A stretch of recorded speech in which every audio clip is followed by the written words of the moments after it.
Hello and welcome to Nice and Blunt. I'm Adam Riancho, and it's time for another live stream.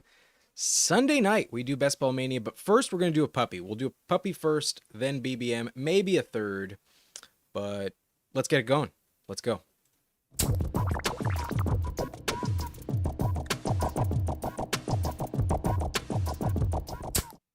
All right, so before we begin, probably the biggest news over the weekend from preseason action, it is the injury to Tyjae Spears, expected to miss a few weeks with a high ankle sprain, and typically this is an injury that takes about 6 to 8 weeks to recover. So I'm not expecting any fantasy points from him until at least week 5. If we get it sooner, that's great, but I really don't expect him to be very much involved in that Titans offense. But it's still before the year actually begins, still just the preseason.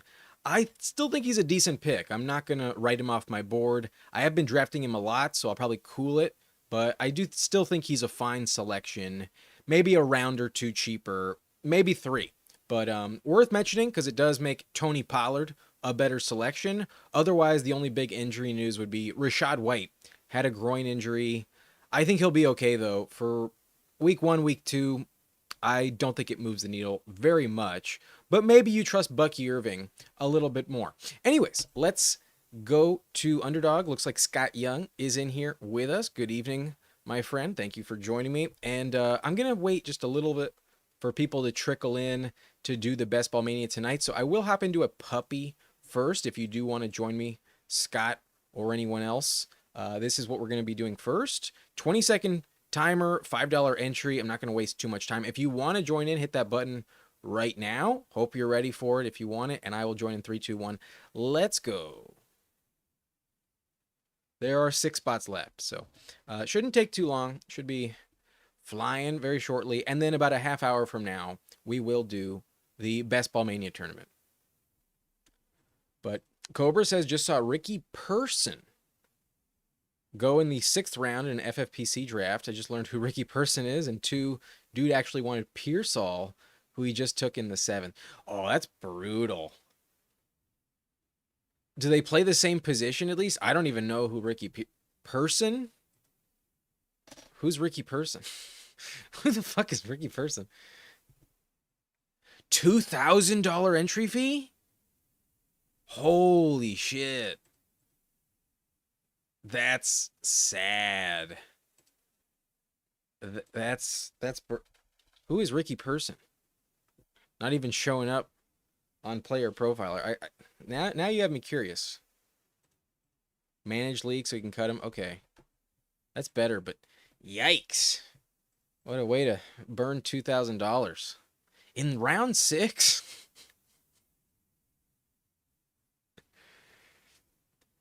I guess that's why you don't like search a player's name. You just find them.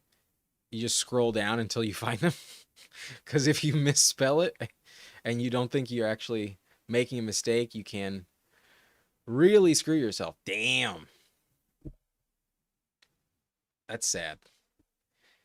You were in a $2,000 league, Cobra? Shit.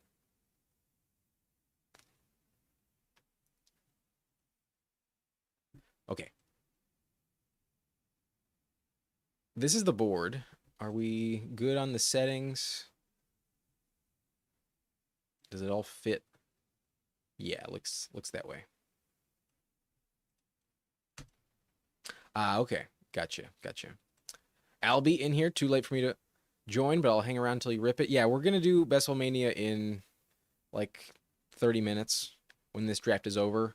I just wanted to hop in. I wanted to get my feet wet. I have not drafted since like yesterday, and sometimes I like to just do one that's more casual, lower stakes before I do the Best Ball Mania, because sometimes I do still get a little nervous in Best Ball Mania.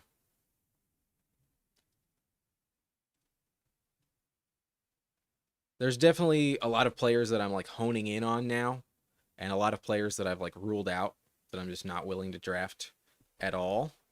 But sometimes you just never know. So like to be in a rhythm when I do the Best Ball Mania. But so far, Jefferson falls to 7 in this draft. We see McCaffrey at 6. And then Nico goes at pick 8. If it wasn't for the injury risk of Nico Collins, I'd probably have him ranked there as well. I think you can totally make the case for it. But I do still prefer Puka. I'm not terrified of Matthew Stafford. And Puka falls to me at pick 11. I will just take the discount on Puka Nacua. When he was healthy last year, when the snap share was above like an average of 80%, he was fantastic. He was averaging 18 fantasy points per game. He was the wide receiver too. So I'm going to trust him, and then I will go Derrick Henry. I think Henry's a safer pick the closer we get to draft day. I do think Derrick Henry's a better selection in redraft. This is best ball, so maybe this is not the direction I should be going. But the Dolphins, the vibes are so weird in Miami. And most of them are because of Tyreek Hill. It's kind of all related to Tyreek Hill. But at the end of the day, A-Chain can crumble just because the quarterback goes down. If I got to rely on Zach Wilson, you are not winning Best Ball Mania. I mean, maybe I'm wrong. Maybe against the Bucs elite defense in Week 17, A-Chain's going to pop off. But usually that's a nightmare matchup for any running back in fantasy. The Tampa Bay Buccaneers with Vita Vea is not who you want to go up against. And I just think Derrick Henry's very safe. I don't have as much Henry as I would like. I have a lot of Devon A-Chain already. And Genty looked like shit in the preseason. So let's go Derrick Henry. I think a very safe pick in general. But Shamrock is here. Welcome in. Albie wanted A-Chain. Albie also says Land Larison out for the season, but Chisholm continues to shine. I did draft Chisholm once, per your advice, Albie. One time I did draft Chisholm. But Cobra says Person had back-to-back 600-yard rushing seasons for NC State and has been in the UFL lately. Okay, so not someone I should be familiar with. That's such a random name. That's a real sad turn of events for whoever drafted Ricky Person. Especially thinking you're getting Ricky Pearsall. Brutal. But with that Rashad White injury, we do see Bucky Irving go at pick 18, a little bit above ADP. And he's in the tier where that entire group is. The fact that we take Ashton Genty in the first round and Bucky Irving goes late second kind of feels like Bucky Irving's a far better value. But just like Omarion Hampton, seems like people kind of just don't care as much. Tristan Wirfs, left tackle for the Tampa Bay Bucks, did also get injured. He might not be out for the entire season, so perhaps the Rashawn Slater injury in LA for Hampton is more of an impact. But still, Bucky Irving is missing his left tackle at the moment. But if you're telling me Rashad White is going to miss some time, then yeah, Bucky becomes a little bit more tempting. He has elite upside, that's for sure. But who knows? Maybe we'll get a good running back to fall. Not looking that way. Hampton goes off at 29. But if I do get an elite quarterback, I'll happily scoop them up. I've been trying to increase my early quarterback teams. I took so many planning around like late quarterbacks. And I do still have like a decent amount of exposure to like Lamar, Jalen Hurts, Jaden Daniels. But I'm actually underweight on Josh Allen. And I might regret that. I might not be too happy with that. Come late December.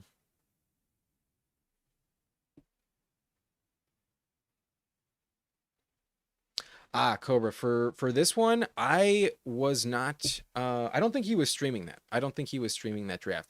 I hopped into the Flock contest while Flock Fantasy was streaming, and I just happened to be drafting with Matic. I don't think he was live during that draft. If he was, I was unaware. So, just noticed I was in a lobby with him, and because it was so strange, I was like, yo, this... I had been thinking about that draft because it was an odd lobby for a couple hours that day. But I'll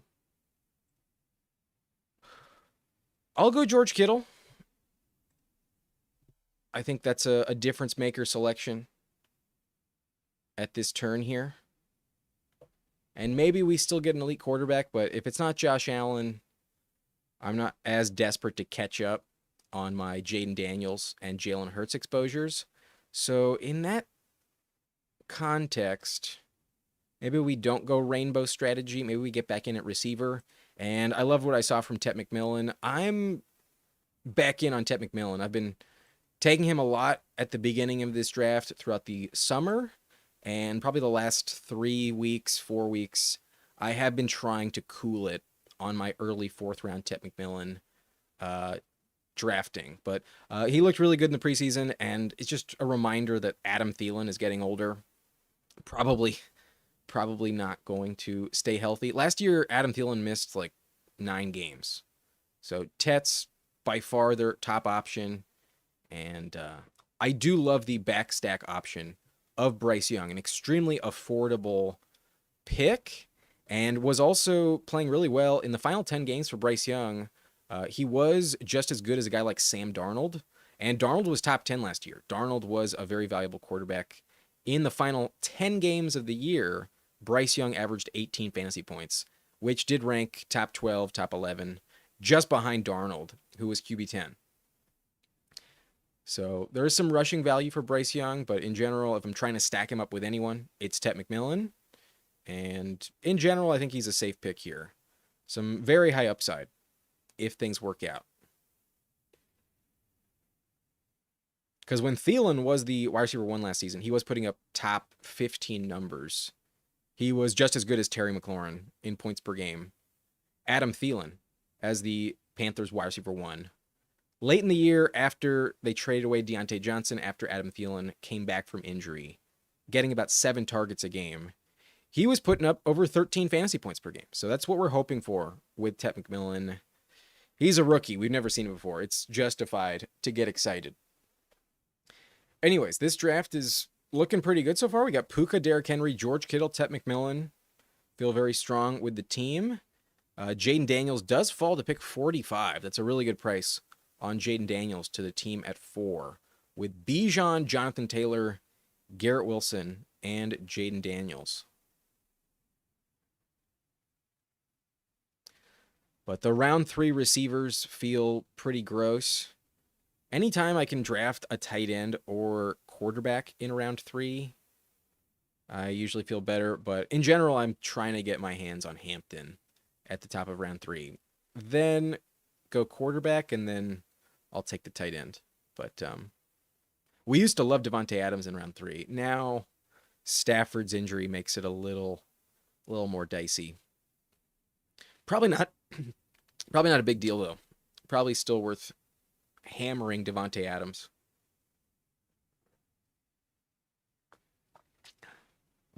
If he was there at 35 instead of Kittle, I probably would have taken Devontae Adams and gotten a Puka Adams start. But we're good with what we got.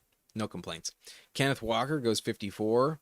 Feeling like a very good pick these days, given the uncertainty at the running back position. In round 5, I think Kenneth Walker, Travion Henderson are the best picks at running back. This is where I think Breece Hall should be going, yet he goes a round and a half earlier at pick 36. Ooh, would have loved to get Chuba Hubbard to pair with Tet, but can't get everything. Back on the clock in 2 picks here, so good to take a peek at who's available.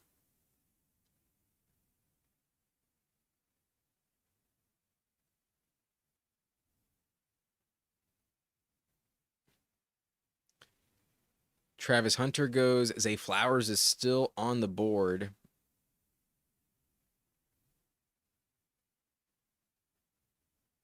Team after me has 3 wide receivers, only 1 running back. Out of fear that they double tap the position, I will go running back, and I have updated my rankings. I do have RJ Harvey above James Conner. So going to pair the old guy with the young, maybe not the youngest rookie possible, but RJ Harvey still a rookie, still has some youth.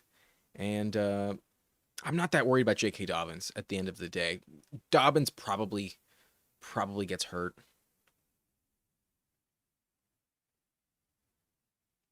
Flowers goes. That's okay. We didn't have Lamar, so it wasn't necessary to get another Raven. Flowers is a decent pick in best ball, though. Very high upside. Team 12 gonna time out. Go James Conner. So I took one running back. Glad I got my preference. And then here we have George Kittle. So let's further invest in San Francisco. Let's go Ricky Pearsall, moving up the board, justifiably so. With the injury to Brandon Ayuk and now an injury to Juwan Jennings, it feels like Pearsall, first round pick, inevitably will be the best guy in that receiving core. Feels like the guy you want as we approach the season. As long as he went over 30 yards last season, or maybe it was 40 yards. He only had 3 games where he went over 40 yards last year. But when it happened, in those 3 games, Ricky Pearsall scored a touchdown every single time and averaged 18 fantasy points per game in the 3 weeks when he went over 40 yards last season.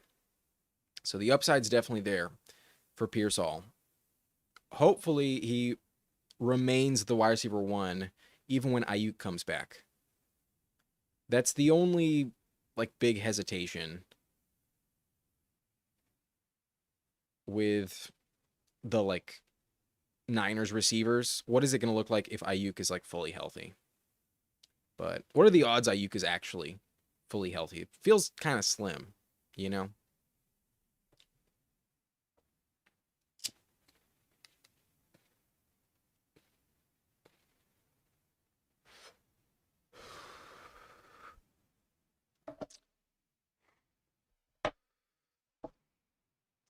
Forgot to drop the intro there, but it happens all the time. If you frequent these live streams, you know to expect a random THC cloud. But after I go Pearsall, we see Debo off the board to the team with Terry. We see Rome Odunze, who I considered, but mainly just for the correlation with San Francisco in Week 17. They got that Sunday Night Football matchup. Caleb Johnson goes. I think Caleb Johnson is not ranked properly. I think Caleb Johnson should be going in the range of Jordan Mason.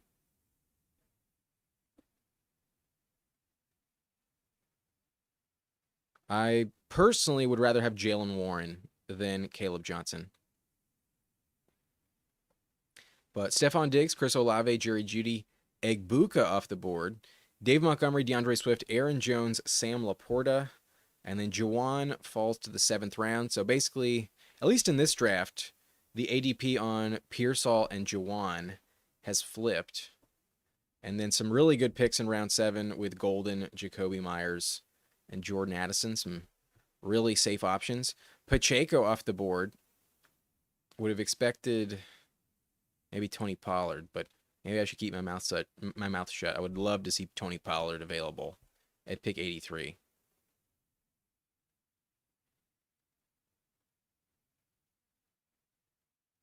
Off the Tyjae Spears injury, we are not going to get him. Pollard goes to team 7 at pick 79. Brian Robinson off the board. Definitely not a player I want. And Joe Mixon is here. It feels odd to keep fading Joe Mixon, but given who I have on my roster, I'm going to grab a receiver first, and then we'll see what Team 12 does. If we get an even better price on Mixon, I probably won't pass.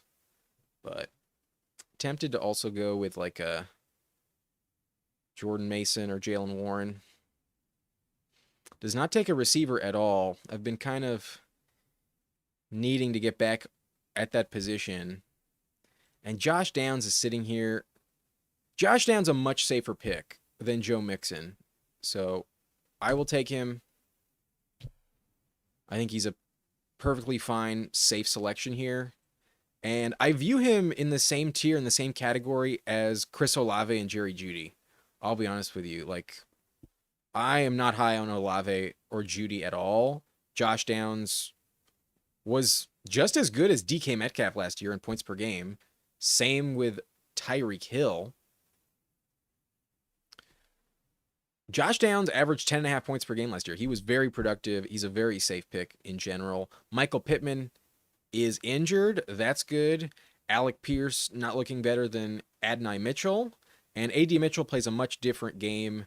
No one's stealing the slot role away from Josh Downs. So it is worth noting his numbers are worse when Richardson's the quarterback, but you can say that about every single Colts wide receiver. And although Tyler Warren is a factor this year, might be a problem, I think by far and away the safest receiver in Indianapolis to bet on would be Josh Downs. So that's our pick. Sorry for not scrolling down. Just realized it was chopped off. And because of that, let me pull the board up just a little. And that way we can see more picks. Overall. Anyways, Dan is asking, Nico or Neighbors? Question mark. I don't think you can really go wrong with this decision. I think if you want Nico above Neighbors, be my guest. I have them in the exact same tier. I think it's really splitting hairs. But the reason why I prefer Malik Neighbors is because he's younger. And last year, while he did miss 2 games with a concussion, Nico Collins has missed 17 games in 4 seasons. Nico Collins has a 25% rate of missing time. So if that continues, if the law of averages persists, we're going to expect Nico Collins to miss 4 weeks this season. And if I have to play the waiver wire with my first round pick, I'd at least like to know that the safer guys in terms of availability and durability have been taken off the board before I had that opportunity. So if I have both available, straight up, I do take Neighbors above Nico because I think he's a safer bet to stay healthy. But with Nico, you'll probably get more touchdowns. With Neighbors, you're going to get more targets, but not like that many more. The volume, though, is just going to be so heavily in favor of Neighbors. He's such a bust-proof pick with slightly less injury risk. That's why I have him just a tick above Nico. But I know you're probably thinking Neighbors is injured right now, dealing with, I believe, like a foot sprain. He was day-to-day for a little bit. I think he's back at practice. I think he's fine. They're not expecting him to miss week 1. He's going to be okay. I'm not worried about Neighbors at all. Anyways, we are back on the clock in just a couple picks. Kyler Murray's falling, but personally, I think he's still going too early. This is the range of quarterbacks where I'm willing to take him, though. But based on my team, I am heavily invested in San Francisco. I will be stacking Brock Purdy. Feels like an obvious selection, given I have both Pearsall and George Kittle. So, no-brainer. Let's let that happen. And then I have Kyler in the exact same tier as Justin Fields, but I have them behind some guys like Caleb Williams and Drake May. So if I was trusting my own rankings, I'd be either taking Caleb here or looks like Drake May was actually already taken at 103.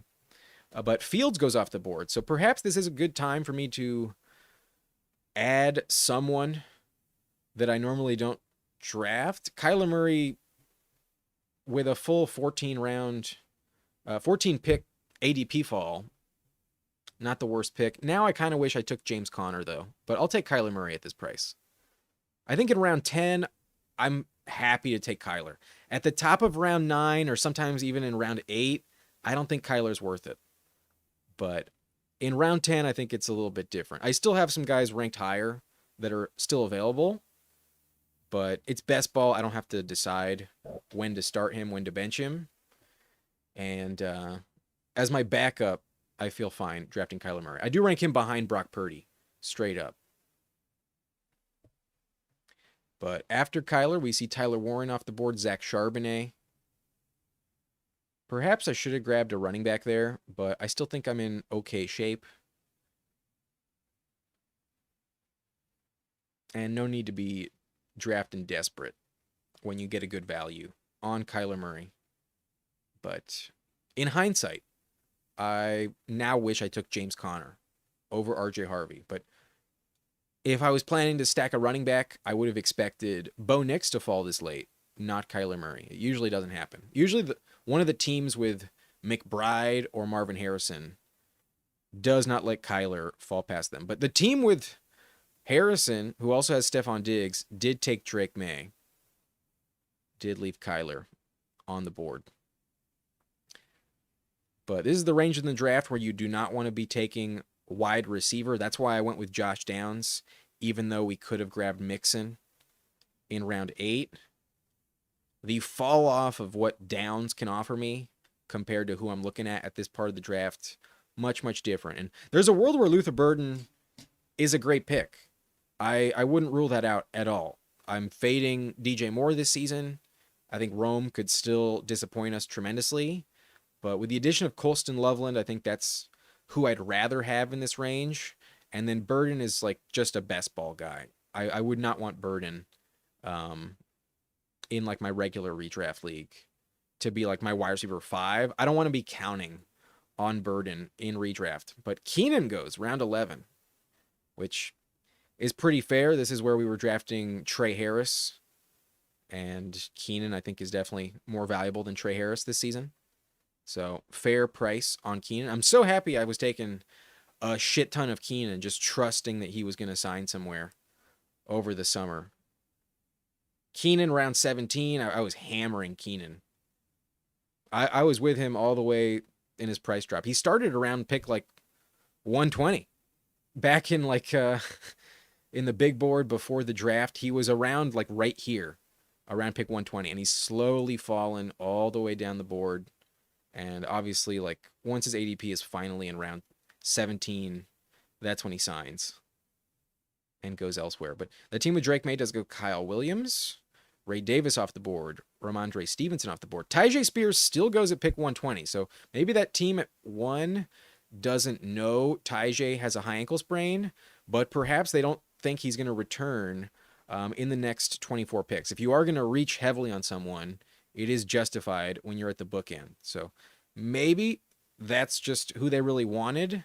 Their running back position is a little shaky with James Cook, Aaron Jones, and J.K. Dobbins. So not a bad pick, but I would have assumed we would see a price drop on Tyjae in this draft. But we don't. We get Tank Bigsby instead, and we at least know Bigsby will be available in week 1. And I think he'll outlast ETN in that offense. I know ETN got all the touches over the weekend in the preseason, but in my opinion, the coaching staff, the new regime, the GM has already told us exactly what we need to know on how they view Travis Etienne. They would not have drafted Bashal Tutin in round 4 and then LaQuint Allen in round 7, 2 running backs to add to their backfield with Tank Bigsby already playing better than him last year. So I think they're moving off of him, and I'm back on the clock. On the clock, and I'm going to go Bashal Tutin. I'm going to fully invest in who I believe to be the more valuable Jacksonville wide receivers. I almost took Dylan Sampson there, but in general, I just don't want to be investing in the Browns. So even though there's more risk with Tutin, it kind of covers some of the risk of taking Bigsby. And personally, I just don't believe in ETN this year. I think they're going to let him loose at the end of the season. If there's another running back that gets injured somewhere elsewhere in the league, they're going to be calling them, seeing if they want Travis Etienne. They're going to try and get rid of Etienne. Last year, he was worse than Bigsby. But Bigsby does not catch passes, and if Etienne is going to fade like I'm betting he will, then the guy who's going to take over is going to be Tutin in his absence. So I will just take both Jags running backs. It's going to be a committee, and I think in terms of touchdowns and then like breakaway ability, this is how I'd like to approach Jacksonville's backfield. I'm not giving up on Tutin. I think Bigsby's legit, and it kind of caps the upside in general, but if there's one I don't want at all, it's Travis Etienne. Jeremy in here with us asking, are we doing a BBM tonight? Yes, and the next draft is going to be a Best Ball Mania. The first one, we're just doing a puppy right now, but we're already in round 12, coming back in round 13. Give it 10 minutes, and I think we'll be in BBM6. Alex Ott cannibalize each other, though. I understand that, but given my running back core up to this point, I only have Derrick Henry, RJ Harvey, and with Tank Bigsby and Bashal Tutin, maybe 1 week one guy goes off, and then the next week the other guy's who you need.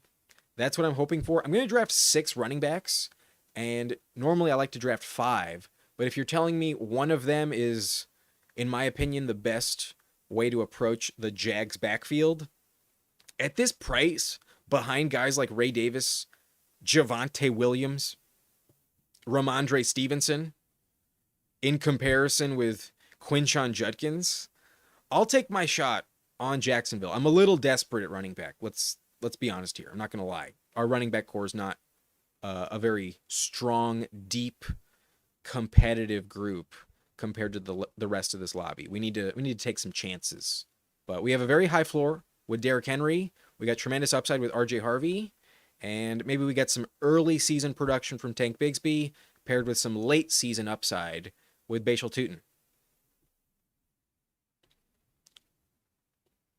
Jeremy, yeah. I almost did it as the first draft, but then I realized I normally don't have the same amount of viewers in the first 5 minutes compared to half hour into the live stream. If people want to join me, let's push it to the second draft. Let's give other people a shot to be drafting in the live stream here with us. So hopefully I'll see you there. If anyone else is interested, you can use my code Nice and Blunt if you're new to Underdog. If you want to sign up, you'll get a 50% deposit match on sign up. So you create your account, you use code Nice and Blunt, and let's say you deposit $20, you'll get an extra $10 in bonus cash if you use code Nice and Blunt. But players we can consider, we could probably go Stafford, but he's been falling a lot, so I probably won't take him here. I kind of still need running back. Braylon Allen goes. I would have liked Braylon Allen on this team, in all honesty. I think he is a good value in the 14th round, so for him to go around 13 makes a lot of sense. I still need another tight end. My receiving core is a little shaky. And Cedric Tillman is available. Tillman here is kind of tempting.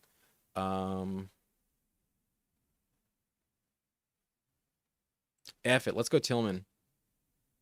I'm going to push it on Stafford. I think we can maybe get him in the 15th round. And even if I don't, if I'm just rolling with Brock Purdy and Kyler Murray, I think I can get away with it. But Najee Harris, Garendo goes. Dang, I was hoping 2 running backs did not go off there. But maybe I should have taken Garendo instead of Cedric Tillman. Garendo does pair up with Purdy. Not the end of the world, though. There's Brenton Strange. I should have taken Bryce Young. But Strange is fine. Strange is one of these late round tight ends that I think is worth the price. I knew I had to take another tight end. He's my tight end too. The timer did expire a little quick on me, but it's not the end of the world. It's a fine pick. I almost forgot, though, we had Ted McMillan, and then at the last second I remembered him. And Bryce Young would have been a nice stack there. We don't get him. That's okay. Seth asking thoughts on the Stafford injury and how it will affect Puka, considering the injury ranked these 3: Puka, Nico, and BTJ. I still have Puka at the top, and then because of the injuries to Nico historically that I've mentioned previously, I do have Brian Thomas Jr. above Nico Collins as well. But it's super tight between Nico and Brian Thomas Jr. Take whoever you want. I'm not going to fault you at all. I'd love to have both, but I still think Puka's better. Puka was a number 2 receiver in fantasy last year when he was healthy, and just because Adams is coming to the team, I don't think those numbers are really going to diminish. It's all about, will Stafford stay healthy? So it is a gamble. If you want to write off Puka, you can. I don't think it's the right move. I'm not going to do that. If I get a discount on Puka, like I did in this draft, I got him at pick 11, I will happily take Puka at that price. So I'm not going to be afraid. I think Stafford's one of the toughest quarterbacks in the NFL. He's old, and injury risk is a major red flag. However, he signed this offseason for a reason. We all know the risk with him, and I think he'll play through pain. I think once the season starts, he's going to be good to go. He's had something like this happen, like every offseason in LA. It's like the elbow or the back or the hand. Like he always misses some time and then people get worried about it and then he ends up playing the majority of the time. There was that season when he missed a lot of games, but in general, I think he'll play. But if we get Jimmy Garoppolo at quarterback, then that's not good. I'd be totally wrong about putting Puka higher, but it's a risk I'm willing to take. I still think Puka is going to be okay with Jimmy Garoppolo. I'd probably have Puka with AJ Brown. I'd still have Puka top 10, but I think I'd rather have London. And I think Puka would be in the same range as AJ Brown. If you wanted AJ Brown above him, I wouldn't fault you, but I think I would have Puka above AJ Brown behind Drake London. If you told me we got a full season out of Jimmy Garoppolo, but I'm really not expecting that. I don't think that's going to happen. Might be wrong. Zach Ertz after Strange comes off the board, then Hunter Henry, Nick Chubb. I think I'd rather have Woody Marks than Nick Chubb. I just don't see it with Nick Chubb. Last year he didn't do anything. Maybe he gets a few more goal line touches, but in terms of like the pass catcher, the explosiveness, the real upside in this backfield, if Mixon is not available, give me Woody Marks 100% over Nick Chubb. Very talented, pretty underrated. I liked his profile coming into the draft, but the position was really deep this year in the draft, and he did go later than I expected. So, in general, even if it's like a 7th round rookie running back, I still think they're kind of interesting this year. So I'm still willing to trust Woody Marks above Nick Chubb.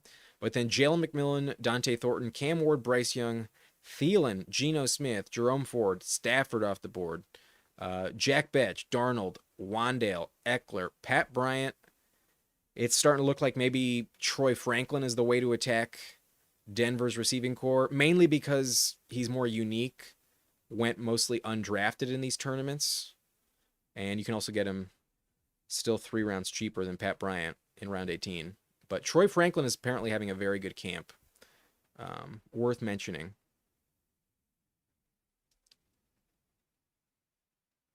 But Tyler Jobe on the clock right ahead of us.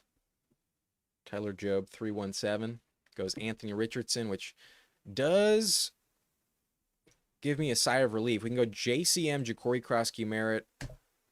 Big dart throw, but tremendous upside. One of my favorite picks. Has been since May. And as he's moved up the board, I've been happily following his ADP. I still think in round 15, the last 4 rounds are all the same to me. If you want someone, if that's the guy you want, who the fuck cares? Just take him. A lot of these late round guys are going to be irrelevant most of the time. So if you have strong conviction about someone, go ahead and take him in round 15. I think once you hit round 15, the ADP means nothing. Like if you get a really good discount, someone that usually goes like round 13 at this price, okay, yeah, probably more compelling. But I'm not going to take Isaiah Likely. I have a lot of Likely already. We already took Strange. We have Kittle. I don't need Isaiah Likely on this team. I will continue to hype up Woody Marks and make that bet. We did pass on Mixon in this draft. Let's follow that logic and say that Mixon's just not going to be valuable at all this season. So I went Josh Downs ahead of Joe Mixon at pick 86. And then I was mentioning to you that I don't think Nick Chubb is better than Woody Marks. We take Woody Marks at 162. And now I think the running back core is pretty interesting. Not quite sure how we're going to land the plane. Not quite sure how it's all going to shake out, but I do think it's strong at the top with Derrick Henry, RJ Harvey. Definitely a lot of upside, and I think Derrick Henry is going to be just as good as last season. And then a bit of a gamble with Tank Bigsby and Bashal Tutin, and a further gamble with JCM and Woody Marks, but the upside is definitely there. And the Jags backfield, the Commanders backfield, the Texans backfield, I think are too ambiguous this season to make me feel confident that the players you have to spend the most on to get are actually going to pay off. Like, I don't think ETN's going to pay off. I don't think Brian Robinson's going to pay off. And Mixon right now is a massive question mark to stay healthy. As long as he stays injured, he's probably not going to pay off either. He's 29 years old dealing with a foot injury. I doubt Mixon is a safe bet. So let's take a shot on these riskier backfields when we're missing some depth at the position. Let's do what we need to and gamble with some of the highest upside swings. In my opinion, some positive outcomes I think are on the slate for these guys. So running back is done. We now have 6. Our receiver position has Puka, Tet McMillan, Ricky Pearsall, Jaden Higgins, and Josh Downs, along with Cedric Tillman. Some good reports on Tillman. Just like Jerry Jeudy, he was the only receiver to sit out of the preseason. So he's locked into the number 2 starting wide receiver in Cleveland. And maybe Shedeur is better than we thought. Maybe Shedeur keeps this team somewhat viable. So perhaps Tillman has some legit value. I could see a world where Jerry Jeudy is not as good as Tillman in fantasy this year. So if I'm going to invest in Cleveland, give me one of the cheapest options for sure. Don't want to take the more expensive guys. That feels like a terrible, terrible bet. But Tillman, the guy going latest, other than Jerome Ford, feels like a worthy gamble. Hopefully it works out, though. Probably not. Alex has 11 as a tough slot. Looks like you got a good squad going. Yeah, I feel like we managed this pretty decent. We got a good price on Kyler. We got an elite tight end. I think when you're at the back end of the draft here, when you hit the round 3-4 turn, you should either take an elite tight end like Kittle or an elite quarterback. Ideally, someone like Allen or Lamar, but they have been going higher lately, so it's been harder to get them. But I need some receivers for sure, and it looks like it looks like Elik Yamanor was already taken. I was considering a Yamanor, but we're gonna go Isaac Tesla just because I'm kind of caught off guard. Usually a Yamanor is available. Oh, and he is. He's still there. I just need to scroll down a little further. He was cut off. Did not see him. Oh, he was 3rd. Okay, he just blended in. So hopefully I don't get sniped. Hopefully Dig Demon doesn't take him. But it looks like a Yamanor is going to be the number 2 receiver in Tennessee. And Calvin Ridley is 30 years old, so I'm not going to trust Tyler Lockett very much. Maybe week 1, Tyler Lockett will have more targets than a Yamanor. But as the season goes on, if I'm pretty confident a Yamanor is above Chimeri DK, there's tremendous upside when you play with Cam Ward. Cam Ward threw for 4,300 yards and 39 touchdowns in college last season. So it's a different situation in the NFL. I understand that, but we don't trust the Titans' defense, and we expect that the Titans' offense is going to be way better. With the Tyjae Spears injury, someone has to step up in the passing game. Tyjae is a very good pass catcher in Tennessee. So go Elik Yamanor in round 18. I wasn't taking him for the longest time. Now I feel a lot more confident in making a specific bet in the Titans' wide receiver core. And I think the team worked out pretty well. We got Brock Purdy, Kyler Murray at quarterback. That's pretty solid. At running back, we have Derrick Henry, R.J. Harvey, Tank Bigsby and Bashal Tutin, Ja'Cory Krosky-Merritt, and Woody Marks. So the depth is a big gamble, but as long as Henry stays healthy and on the field, I think we are chilling. And then at wide receiver, we're loaded at the top, got some good depth. We got Puka, Tet McMillan, Ricky Pearsall, Jaden Higgins, Josh Downs, Cedric Tillman, Isaac Tesla, and Elik Yamanor. Some good values, I think, at this position. Love the price we got on Josh Downs. I think that really saves this receiving core. I like the team. We got George Kittle, the elite tight end, a gamble on Brenton Strange. Perhaps I should have taken someone else, but given I needed a tight end too, and I love the picks we got later, I think it was the right pick. I think it all worked out pretty good. We also got that double Purdy stack with Ricky Pearsall and George Kittle. Kyler Murray is unstacked, but that's the team. I think it worked out well. We are going to hop into a Best Ball Mania now. So if you've been waiting, if you've been hoping to get in on it, now's your chance. We are doing the 20-second timer in Best Ball Mania 6. And before I hit the button, I will take a rip from the pipe, let everybody who wants to join get ready. So if you have something to smoke, go ahead and join me right now. I will be with you in just a second.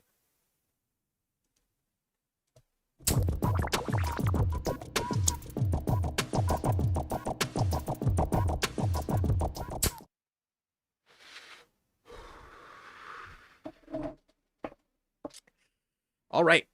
If you want to join this BBM, hit the button right now. In 3, 2, 1, hit the button right now. And now I will be joining on a minor delay in 3, 2, 1.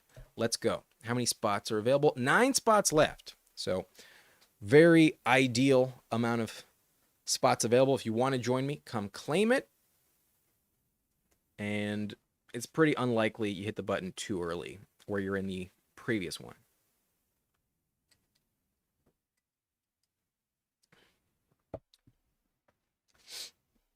King of QC, good to see you. Says Franklin also played with Bo Nix in college. That is a perk. That is a reason to be a little extra optimistic that maybe in year 2, if Troy Franklin actually gets his shit together, there is some already like existing, benefit to having those 2 players on the field. So I am starting to buy into Troy Franklin a little bit, but if I don't have Bo Nix, I'm probably not drafting him. Like maybe if Franklin is actually viable and the hype on Pat Bryant is legit and Mims is still like a deep threat, maybe it's not good to have anyone other than Sutton, Ingram, or RJ Harvey.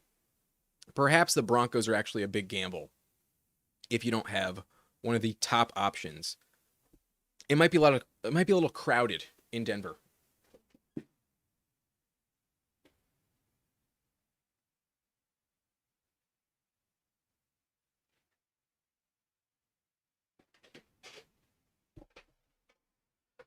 But all right, here we go. Looks like Jeremy is in at pick 3. I do see some familiar names drafting in here with us. I still have no idea if Stage 9 watches the channel. KS Cash, I believe, did let us know who they were last time I drafted with them. So I've drafted with Stage 9 and KS Cash. Our nickname for Stage 9 is The Clinger. And then we got King of QC also in this draft with us. Alex, yes, that is you, KS Cash, in at 6. We have King of QC in here with us at pick 10. And then otherwise, I don't think I recognize anybody else. But here we go. Draft has begun. And yes, only 2 non-badges. They're there at the end.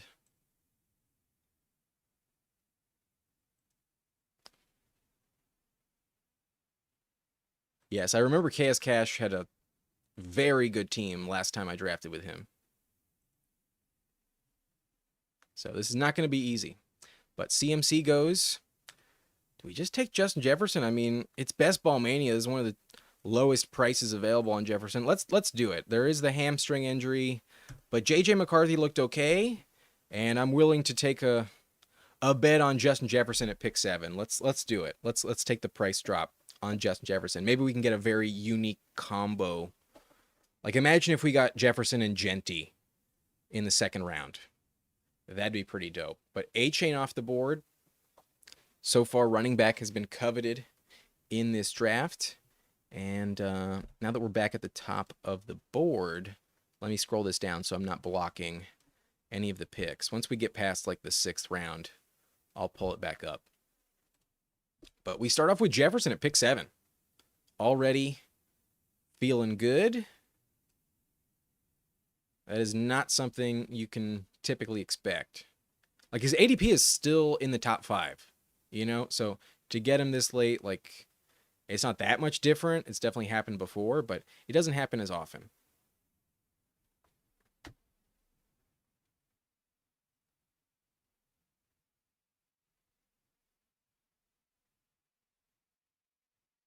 Edward, I'm sorry for missing your question here. Any update on the Judkins situation, and is that someone to look out for? Yeah, at the moment, until we get some clarity, Judkins is off my board.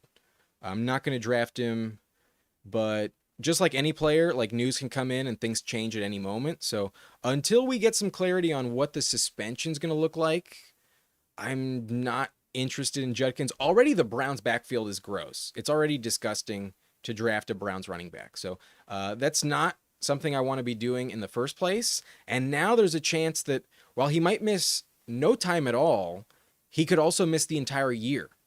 The NFL exempt list is still a very real thing, and it is what I'm fearing most with Judkins, The fact he hasn't signed his contract yet is also like a major, major red flag.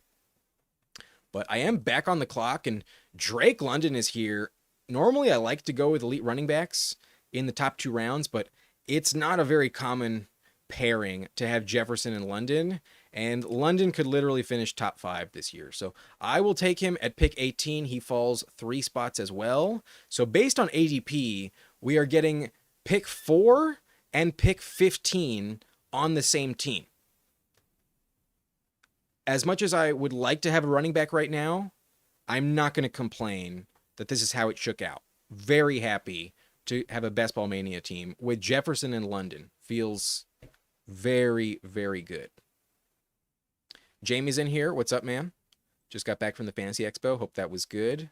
Looks like it was awesome. That's great news, Jamie. I'm glad you enjoyed it.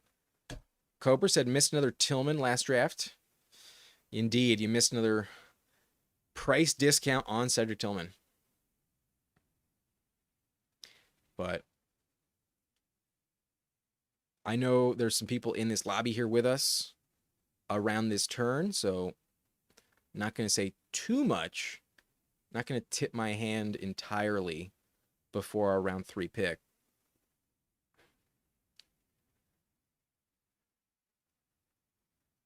That's just asking to get sniped, but gamesmanship always to be expected. I'm convinced Stage 9 Klinger isn't just a random drafter.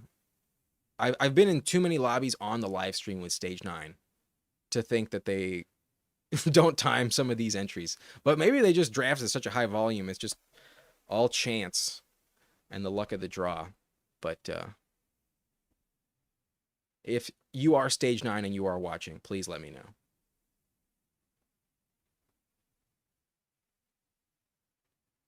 Hampton goes. Bummer. Really wanted Hampton. However, I still think Kyron Williams is in a solid tier. And then I'm also getting some very good correlation between the Falcons and the Rams. And their offense isn't going to be like the worst possible thing with Jimmy Garoppolo. There's still Sean McVay to bet on. So I need a running back. Let's take him. The team ahead of us does go trip RBs. I would have loved to get Omarion Hampton here. I do have Hampton ranked above Kyron Williams, but only by 1 slot. And I don't feel like that's a guarantee to be the right call. I wouldn't be that surprised if Kyron was still better than Hampton this season. So let's get in at running back before it dries up. Was tempting to go with Devontae Adams there, but as his price has been dropping, I kind of am starting to favor Kyron a little bit, but mainly because Kyron signed the contract. I was worried a little bit about the contract. He was in kind of like the same situation as James Cook for a little bit. Now he feels a lot safer knowing that he got the contract he wanted.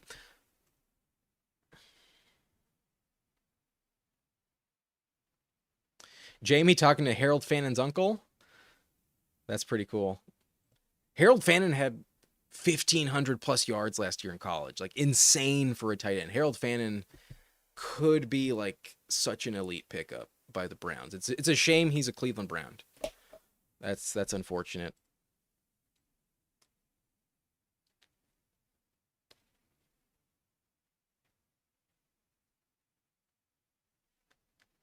Good for you, Jamie. Glad you made Harold Fannon's parents happy. I'll be honest with you. I wanted the Chargers to draft Fannon in like the 5th round. Like, didn't he go around 4 or 5th? We need a tight end. Disley's not the answer. They brought in Conklin, but I was like, oh, yo, if they draft Fannon, that's awesome. Sadly, he did not go to the Chargers.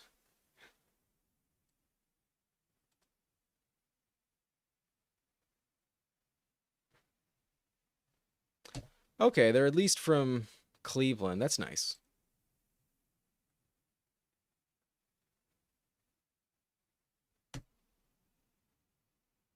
Mike Evans goes. That would have been a really nice price on Mike Evans. However, at this stage of the game, not dying to do that. I think I'm going to go Jalen Hurts. So far, I really like the start. And I think grabbing the elite quarterback can work out really well. I really doubt that I'm going to get Devontae Smith, but it's not impossible. So even though Jalen Hurts is not stacked up on this roster, it's not the end of the world. The elite quarterbacks were pushed up in this lobby.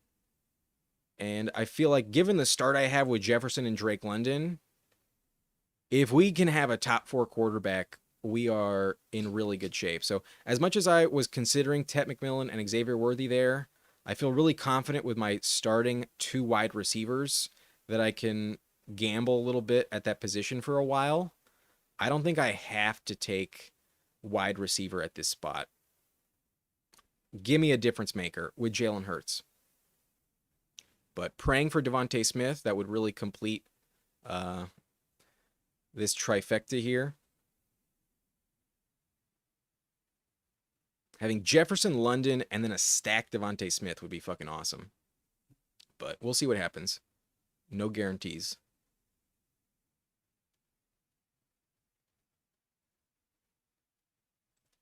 $117 catches for 1,555 yards last year in college. Especially with David Njoku as like a legitimate injury liability, feels inevitable that he'll get something. It's not crazy to draft Fannin, but you wish you felt more confident with the quarterback. But imagine if the key to winning Best Ball Mania is to draft Shadur Sanders and Harold Fannin Jr. in round 17 and 18. Imagine if that is the stack you need.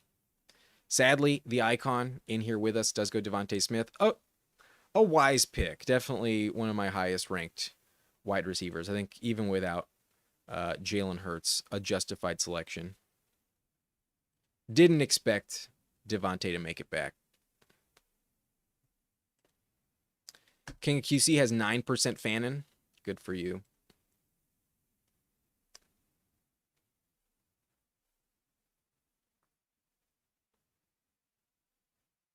KS Cash goes Travion. Wow. KS Cash, man. That's tough, bro. Don't appreciate that.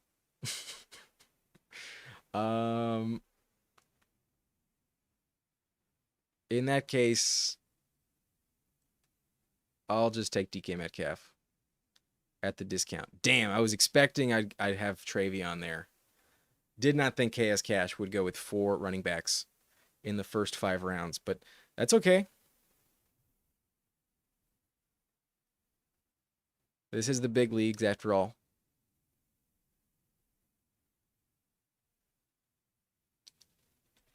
Edward with another question saying, I'm having trouble in my 12-man PPR league figuring out my flex. Currently, I have Golden at flex, but I'm tempted to put Tet McMillan in. What should I do? Currently, yeah, I do have Tet ranked above Matthew Golden. There's plenty of upside for Golden, but I think the role for Tet is a little bit more locked in Carolina. And even with the upside that Golden offers, Tet was drafted top 10 for a reason. Golden was drafted 23rd. I do think Tet is a better selection than Golden. I do rank him higher.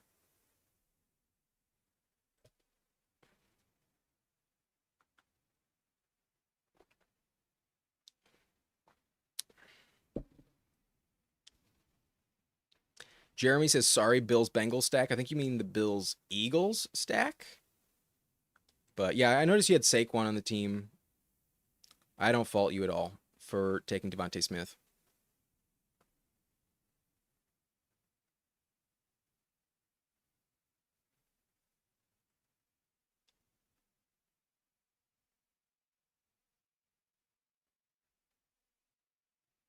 Okay, almost on the clock. Can't go Joe Burrow on this team. It's not the way.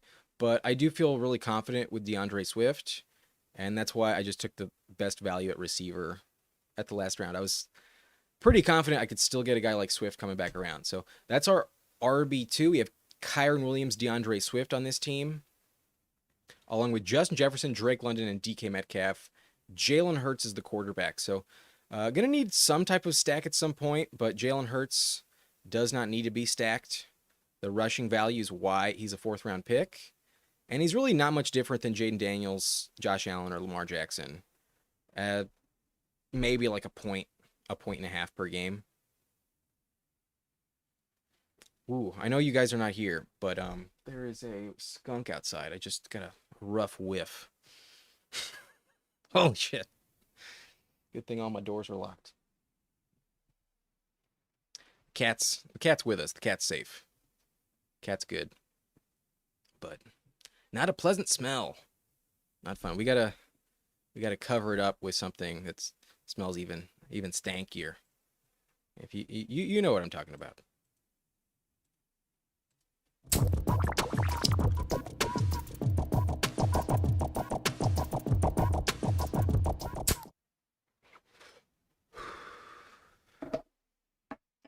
Pollard goes at the top of the 7th round, pick 73. So I thought maybe I could get him coming back around, but there's still some other options. It's not the end of the world. But wow, the team at 4 does not have a single running back through 6 rounds. They go Isaiah Pacheco as the RB1. Definitely a gamble, but I'll be honest, I was definitely in the market for Pacheco with my next pick, so I'm not going to fault them at all. A pretty wise decision. And then KS Cash does go Jacoby Myers. KS Cash has a really good team so far. We could go Caleb Johnson, but not a pick I like at all. Don't want Caleb Johnson. My highest ranked is a bit of a reach, but at pick 7, I'm not convinced he'll circle back around. I'm going to go Jaden Higgins and get my 4th receiver. Love my top 2 receivers with Jefferson and Drake London. However, I know for a fact the cliff is very, very close at the receiver position. And I do think Jaden Higgins has some upside that is hard to tap into the remainder of the draft. There are no guarantees once you hit round 8 at receiver. So would have loved Jacoby Myers, but we do get sniped. Damn. Team 6 is looking really, really nice. Might be a little risky with Travion as the 4th running back, but I'm sure they'll find a way to make it work. So far, Team 6 is a really loaded roster.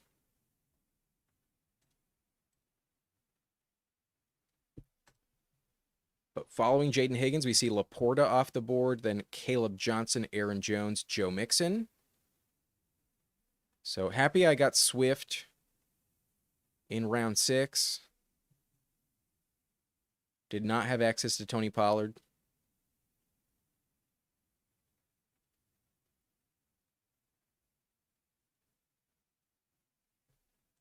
Alex's first Best Ball Mania. Doing well. Pick 6 is one of the best you can get. I love pick 6.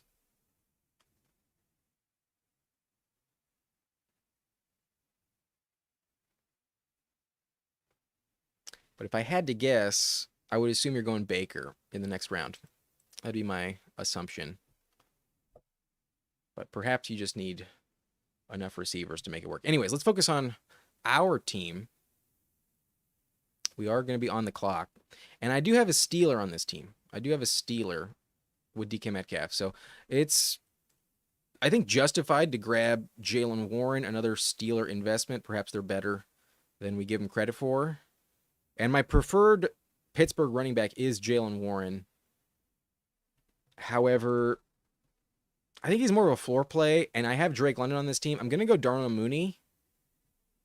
And that way I have both London and Mooney. I got both Falcons receivers. Obviously, I'm advertising the stack I'm going for, but I already have Jalen Hurts. Even if I miss out on it, it's not the end of the world. And last year, Darnell Mooney was way more valuable than Jalen Warren.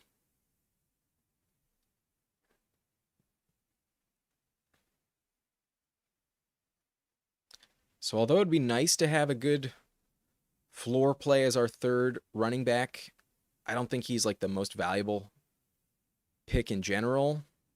And usually once like Aaron Jones is off the board at running back, I kind of feel like the next 3 rounds at the position are just not really worth it. Like the quarterbacks you can get this range, I trust a lot more. The wide receivers are usually a little bit more valuable for your roster, kind of hard to come by.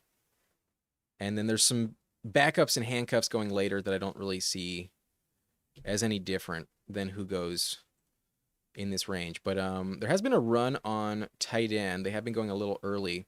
So maybe I get ahead of just being boxed out of the position. I do really like Evan Ingram this season, and I don't really want to be taking Tyrone Tracy or Travis Etienne. So let's get our tight end one. Let's go Evan Ingram. And honestly, I might be considering tight end again in the next round. And if I do that, that would be nice. We can stop at 2. But maybe not. We're gonna see what's on the board. We're not gonna get desperate. We're gonna remain flexible and keep our options open.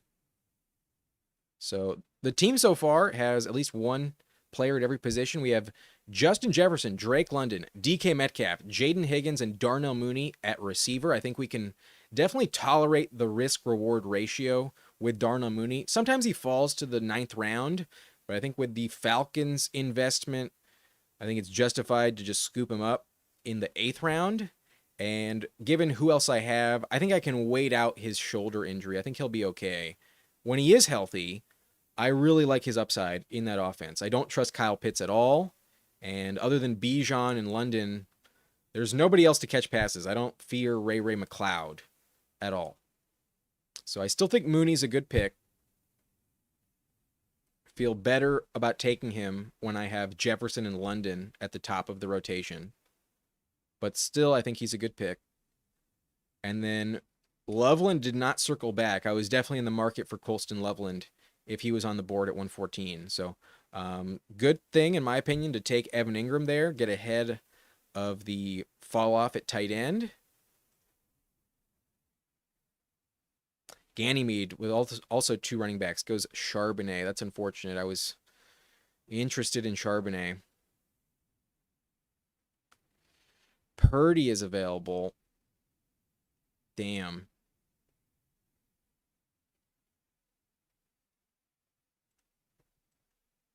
We take Rashad Bateman. Almost made a pivot there, but with Bateman as the 6th, I know I'm going to stop at 7 receivers. I think Bateman's fine. More of a best ball selection, though. Wanted Charbonnet. I don't like Scattaboo here, though. We'll see what happens. Might have needed to go running back there instead. But I'm not upset with that pick. Maybe not the correct pick there, but not a pick that's going to bury me.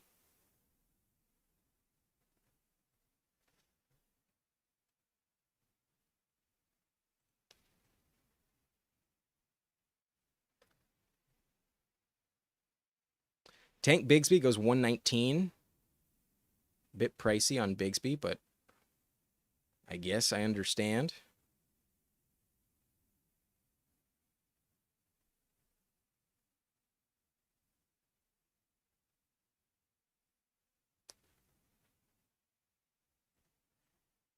Cobra saying he's stopping when Mooney got injured is wise to keep those weeks out, but he was a top 40 receiver, and he's being taken at like wide receiver 50. He was pretty good. Stats were not much different than London. London did pop off tremendously when Mooney was injured and Penix was the guy, but Mooney was not much different.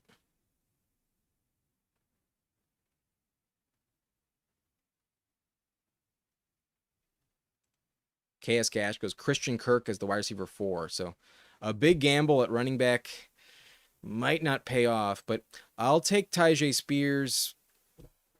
I need some running backs, and I don't think he's going to miss the full season. I'm drafting Tyjae Spears with the playoff upside in mind. I still think Pollard is not the safest bet, and even though I might not get any points from Tyjae in the first 4 weeks, I don't think he falls that far down the rankings because of this August injury.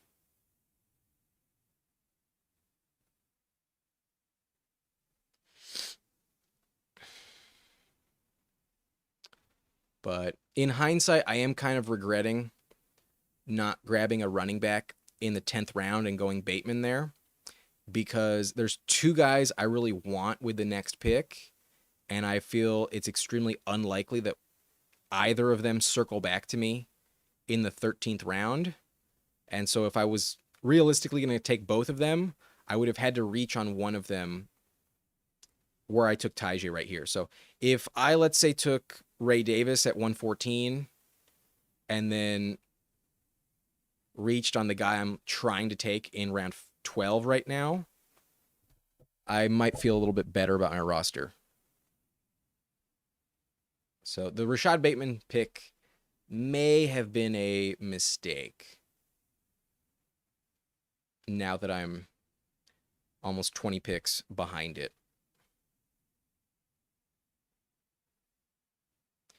But perhaps not. Perhaps he's the guy we need.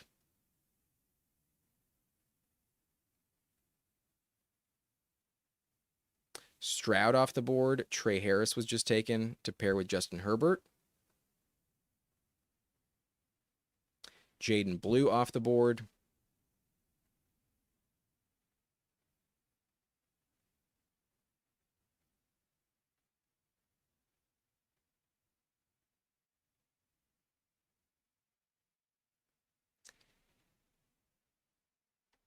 Kyle Williams at pick 136. And then right after this pick, we are on the clock. I'll get at least one of the guys I want.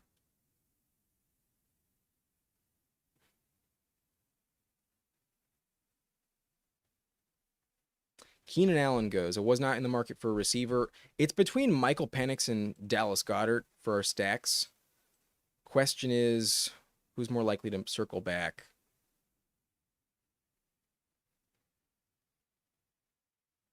I think I have to go Michael Penix because I have London and Mooney.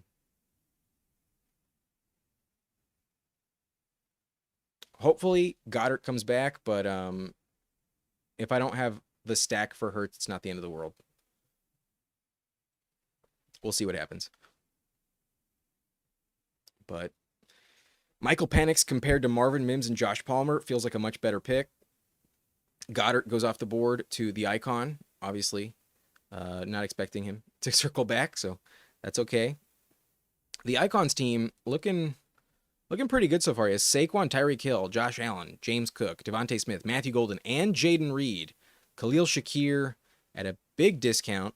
J.K. Dobbins, Tucker Kraft, Jordan Love, big stack with Jordan Love, and then Dallas Goedert as the tight end 2 to further the Eagles' investment. I had a feeling that'd be the team that would take him. But Kyle Pitts does go. I was almost hoping that Kyle Pitts would circle back as a consolation prize, but that's probably fine. That's probably going to save me a big headache.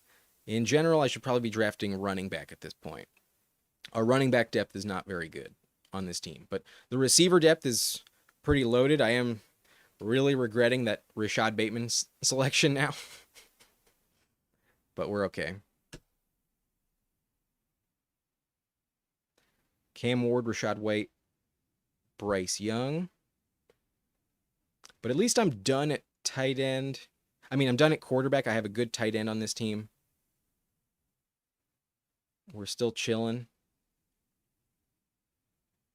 I just got to focus on the holes of this roster getting plugged. Like running back, we can't afford to risk Quinshon Judkins or Najee Harris. We got to take a safer bet. And right now it's looking like Braylon Allen is going to have a pretty decent floor this season. It looks like he will be heavily involved alongside Breece Hall. So maybe Breece Hall gets hurt, but even if he doesn't, I think Braylon Allen has kind of like Tank Bigsby value right now. I don't see that much of a difference if the rumored usage for Braylon Allen is actually going to be what it sounds like it's going to be. They're saying he's a 1B to Breece Hall. It's a 1A, 1B situation. And given the coach comes from Detroit, we might be getting a David Montgomery type of workload here. Breece Hall's in a contract season. They might just like Braylon Allen a lot more, straight up. So we take Braylon Allen, need running back pretty badly. And it's been harder to get him in the 14th round lately. He has been moving up the board. So Alex in here at pick 6 likes it. Alex with the team that you can definitely be envious of. He has McCaffrey, Bucky Irving, Hampton, Tet McMillan, Travion Henderson. So elite running backs. Egbuka and Jacoby Myers as the 3 top receivers.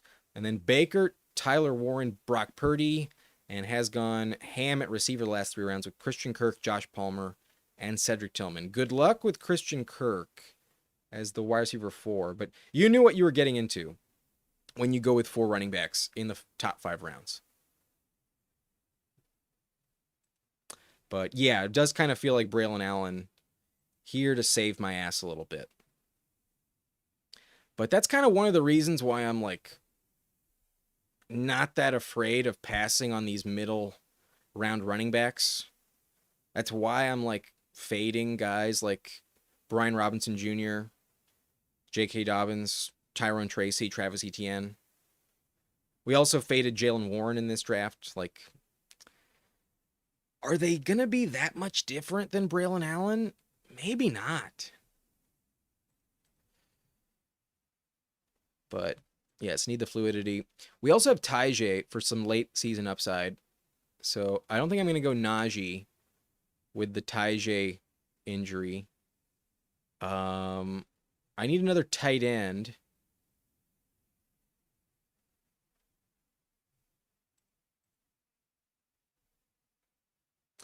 And in all honesty, I actually really like the Commanders' tight end situation. I unfortunately had the same bye week at tight end, so I was planning to take a third. However, now I cannot take Ben Sinnott, most likely. If I'm going to take a third tight end, it's probably going to have to be somebody with a different bye. But Zach Ertz was a top 10 tight end last year. And if it's not for his injury concerns, he's more valuable than Kyle Pitts. He's more valuable than Jake Ferguson, in my opinion. When he's healthy, I expect a big workload for Zach Ertz, especially in the red zone. I don't think it's going to change very much from last season. So with the Terry concerns, I don't think Terry gets traded, but still not practicing. I think Ertz is really interesting. I think if not for the age, he would probably be going in the Dalton Kincaid range.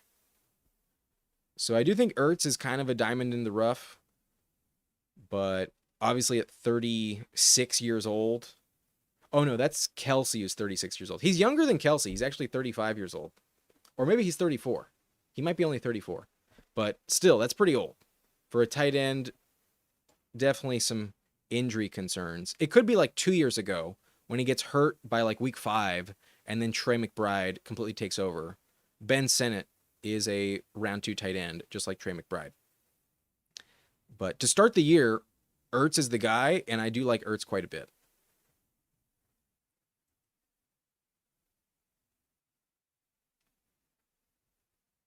But Peter likes Jalen Wright. Also like Sean Tucker. If I go to Sean Tucker, that's in round 18. It's not going to be round 15. But let's just look at running back. It looks like JCM was taken, sadly. Our boy. And that means the highest ranked guy I do have is Woody Marks. I'll take Woody Marks and hope for the best. Because if Mixon's going to miss time, it's going to be at the beginning of the year. If Woody Marks emerges, hopefully it's the beginning of the season. And that can fill in for some of the lack of usage I have with Tyjae Spears. But I think the real upside in that backfield right now does hinge on Woody Marks, not Nick Chubb. So maybe I'm wrong. Maybe Nick Chubb is the guy to be taking, but feels like a very risky investment. I'll take Woody Marks. I'll bet on the rookie. And then I am going to need another receiver. Maybe not. Maybe I can get away with it. We have 3 rounds left. I need another tight end probably, someone without a week 12 bye. I'm done at quarterback. I definitely need another running back.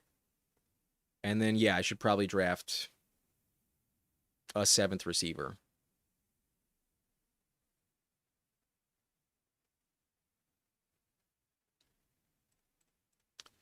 Okay, so Pat Bryant off the board. Not really in the market for Pat Bryant.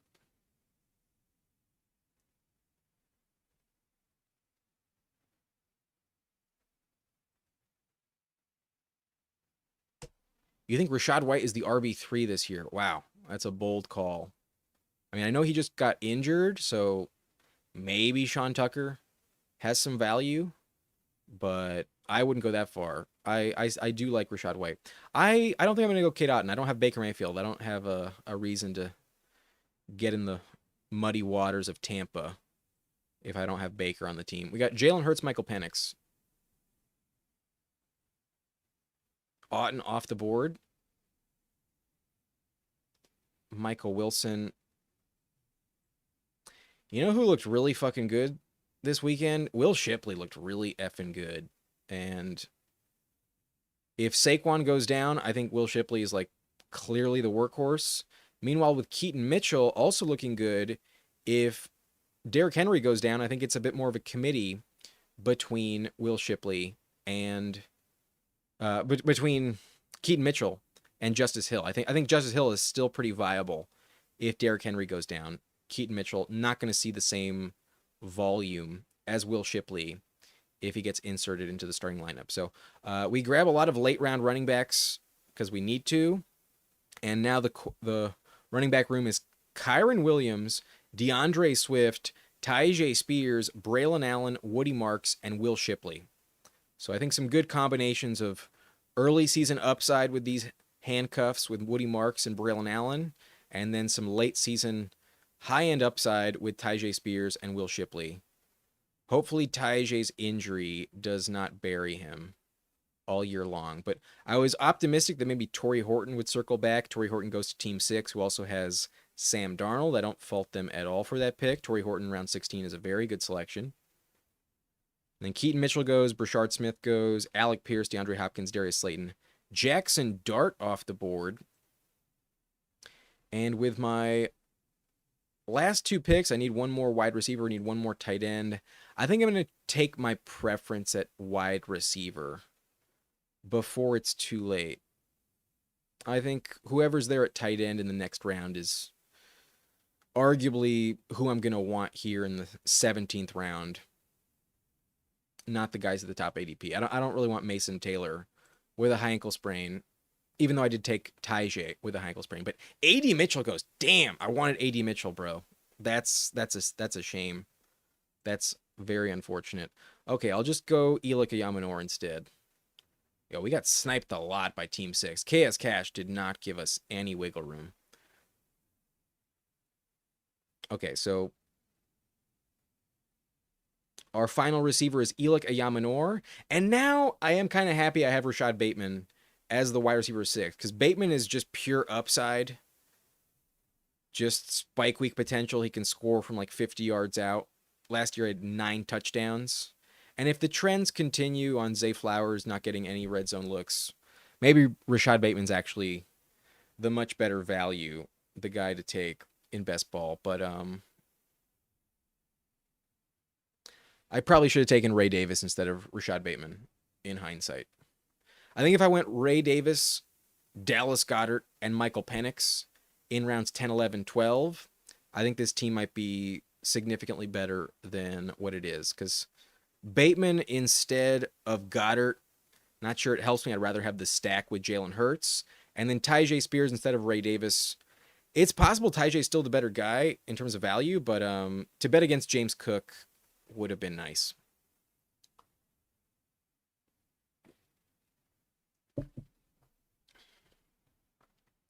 So I can't say this team turned out perfectly. We started off really well, but we didn't get some of the falling values I was hoping for. But I still think it turned out really well. Like, I don't regret that many picks. Like, it's really just that Rashad Bateman, Tyjae Spears combo in rounds 10, 11 that I would like to have back. Otherwise, I really like the team. Jefferson London is not a common combination. Kyron, still a very good running back. Hope he stays healthy. Jalen Hurts, DK Metcalf.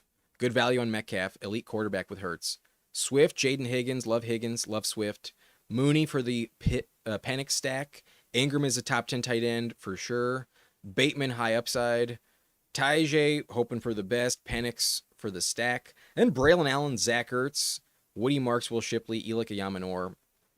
I think the team's looking pretty decent. But our last pick, I think, has to be a tight end. I don't really want to tolerate the 0 with week 12 double buys here. So we could go Jatavian. We could go Theo Johnson. I like them quite a bit. I also like Terrence Ferguson, and none of them have a week 12 buy. So it's all just who do I rank highest? I like the upside of Terrence Ferguson compared to what we've seen from Jatavian and Theo Johnson already.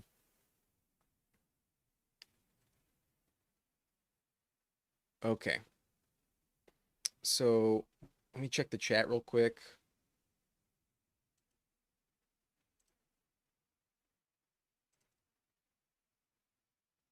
Yeah, I think Shipley has some tremendous value. Looked pretty good, and I don't think Dylan is going to be relevant. Cashy saying the draft is pretty deep. Yeah, this one, as we get into mid-August, the late rounds are definitely fine-tuned a lot better than they used to be. We didn't get Thornton. We didn't get A.D. Mitchell. Team 6 did not give us any gifts. Took a lot of our guys, but sometimes we passed on them. Sniped me on Travion, sniped me on Jacoby, sniped me on Hampton as well. That's okay. Good for KS Cash. But the Icons team also took some players we liked. I think had a pretty solid close to the draft as well with Alec Pierce, Tyler Lockett, and then the combo with Dontavian Wicks. Alec got no worries, man. I totally respect all the picks you made. I think you made some really good decisions. I like the team a lot at pick 6. I wish we could have swapped spots in this draft. I wish I could have been sniping you at pick 6. But at pick 7, I think it was still okay for me how it turned out. We did get Jefferson. We did get London. And with Jalen Hurts, this team is definitely viable to have a shot. So that's it for the Best Ball Mania draft today. But we are going to do one more. We are going to do a third and final draft on the live stream if anyone wants to hop in. The question is, this will be a $5 draft. Do we make it a puppy or do we make it an MMG? The MMG is getting closer to filling, and the MMG has slightly better odds of advancing. You have 1 in 5 in week 16. Meanwhile, in both playoff formats, it's 1 in 10 for the puppy. But the puppy has a much bigger prize pool. You get 100K if you win it. Meanwhile, MMG is just 30K. So let me know in the chat, which one do you guys prefer? If we get 3 votes for one, then we'll go with that. Looks like Alex likes the MMG. And given that one's closer to filling, I kind of want to get back in. But I do have a lot more entries in the MMG personally than the puppy. But Peter says puppy. King of QC says puppy. So one more vote for puppy. We will hop into the puppy. But Peter also says MMG, so fine with either.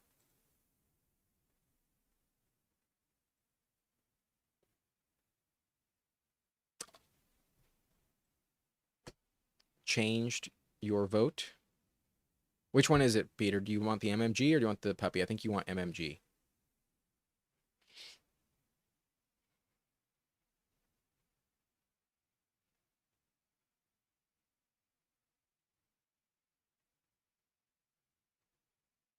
I think I want the MMG as well. I think that's what I'm going to do. Barring a new vote, we will just go MMG. Yeah. I'm the third person. Let's go. If you want to join, go ahead and hit the button right now. Go ahead and hop in. I will join in 3, 2, 1. Let's go. 4 spots left. If you would like to draft with us, be my guest. And then as always, if you do join, let me know which pick you end up with, just so I know who's drafting with us. But we had some really good teams from audience members in the last Best Ball Mania.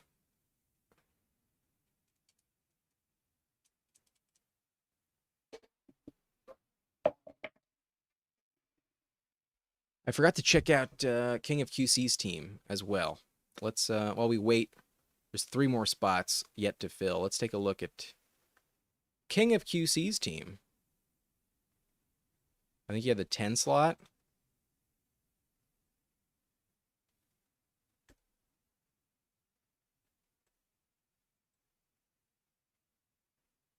Here, let's mark this one.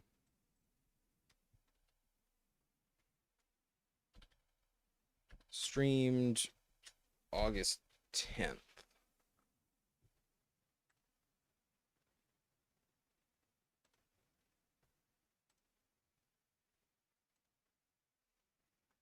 And King of QC had the 10 slot, has Jaden Daniels, Matthew Stafford, RJ Harvey, Aaron Jones, Dylan Sampson, Jaden Blue, Isaac Garendo, Roshan Johnson, Miles Sanders. So very deep running back core.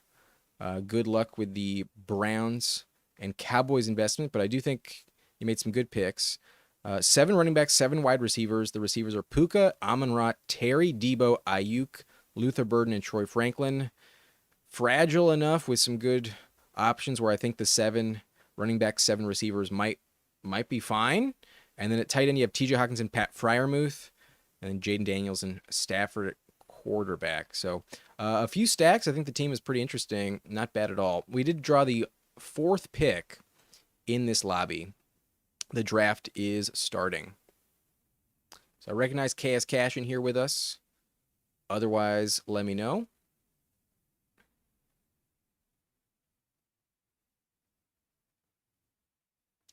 But CeeDee Lamb does go at pick 2. Above Bijan. Don't see that very often. Bijan goes pick 3. And I have kind of committed to it. I'm going to go Jahmyr Gibbs above Saquon this year. I have adjusted my rankings, which I am going to post tomorrow on the channel. I recorded and edited some updated running back rankings. And I go really deep in that video. I go 76 players deep at running back in about 40 minutes. So keep an eye out for that. And I do have Gibbs at RB2, 1 spot above Saquon Barkley. I'm going to trust the player that's 5 years younger, along with the trends that the RB1 in fantasy does not repeat year over year. I think I am going to be a little superstitious about that stat. And Gibbs, I think, is just more bust proof. At the end of the day, I think there's just less bust potential with Jahmyr Gibbs. But again, Jefferson falls to pick 7, just like the last draft. But this is the MMG. It's different than Best Ball Mania. There'll be a lot more teams in this tournament in terms of a percentage that have Jefferson at pick 7 compared to yours truly in the last draft in BBM with Jefferson at pick 7.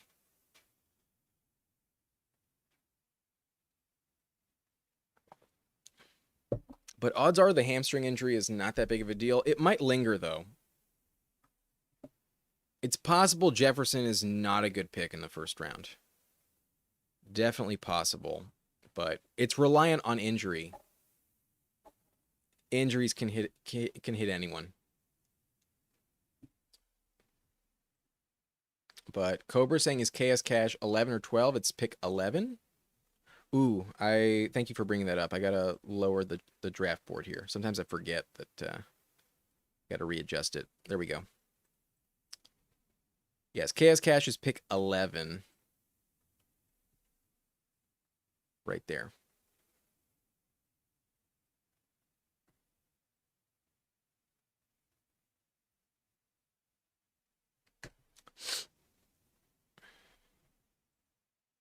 Shamrock asking, do you think Cook will come back? I do think James Cook will come back. I don't know if he'll be back week 1, but I think at some point he will be on the team. I'm still heavily invested in Ray Davis, but I'm not afraid to take James Cook either, especially when he's in the 5th round. When he falls to the 5th, it feels like it's too good to pass up. But each day that passes, it is a little bit more risky with James Cook. Okay, we are on the clock. And we did go Jahmyr Gibbs, so it's tempting to get a receiver to pair up with him. But I think I want receiver.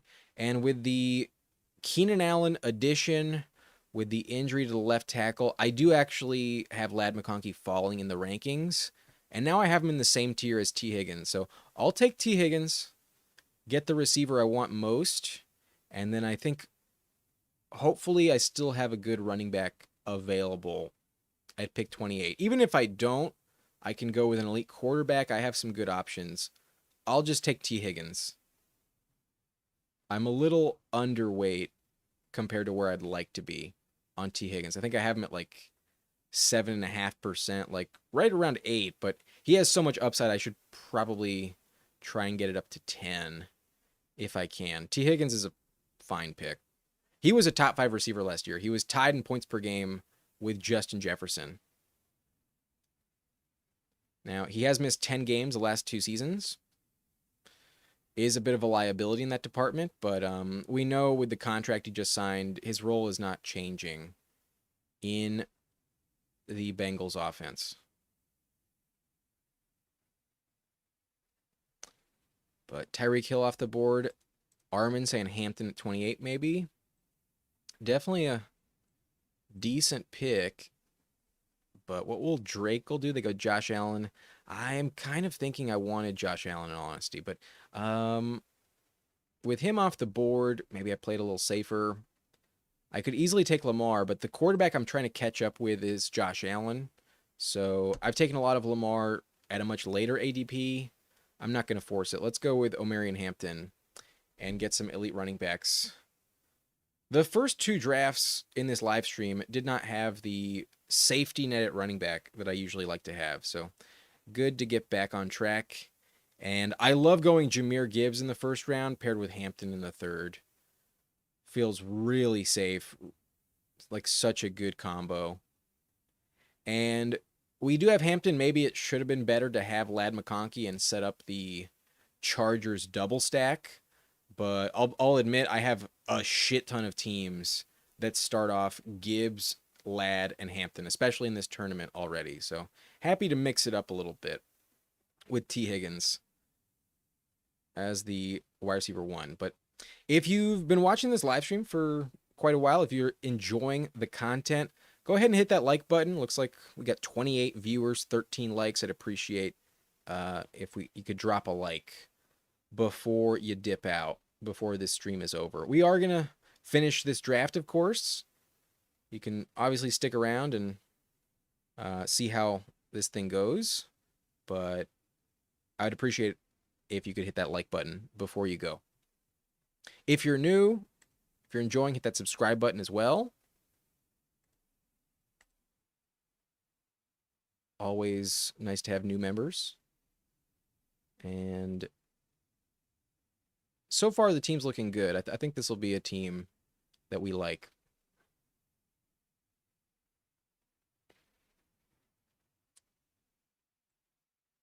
Armin says, Henderson, May, Diggs, or Henry is a sneaky stack. Yes. I also think Demario Douglas is a good stack with May as well. But I do like the Travion Henderson, Drake May combo. I do think that's a very good way to tackle the Patriots stacking options. Because also, if the stack doesn't matter, you could get one game where Travion just like completely blows up and Drake May maybe isn't as valuable. And then vice versa, where perhaps if there's ever a week where Henderson gets vultured on the goal line, doesn't score touchdowns, it's because Drake May is rushing them in and throwing for like another 3 passing touchdowns. You know, like the flip-flop correlation of the running back and quarterback stack does kind of cover some bases, even when it doesn't hit.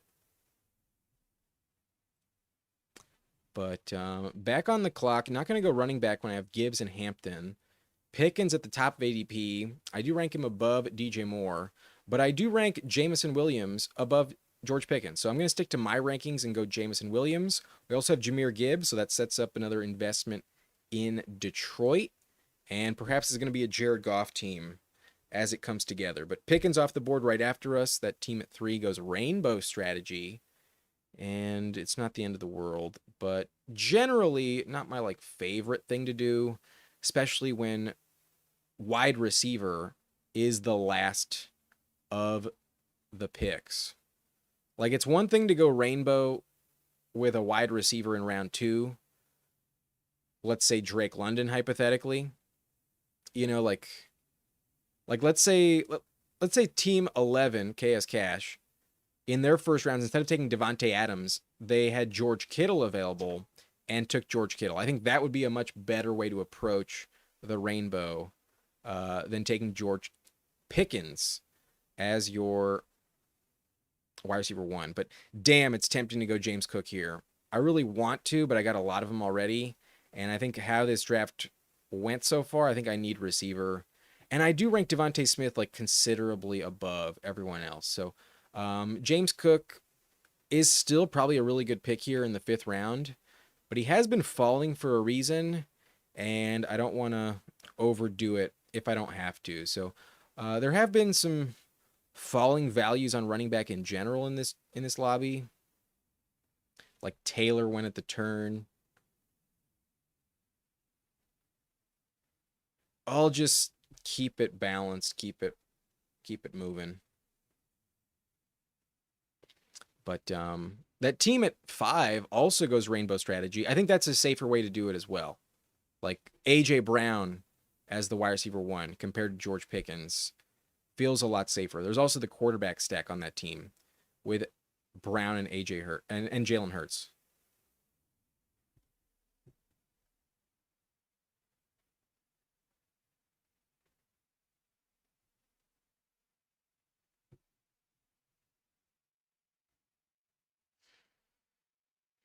But Travion consistently moving up the board. I think once Walker's off, you can take him, but I'd still rather have James Cook above Travion.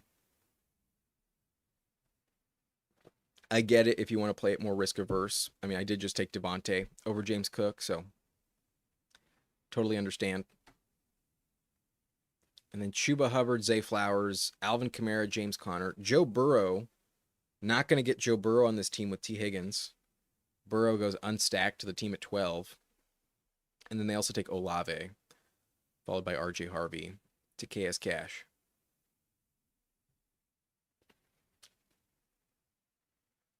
Armin says Knicks and Ingram. That's not a terrible stack. That's a decent way to go about it.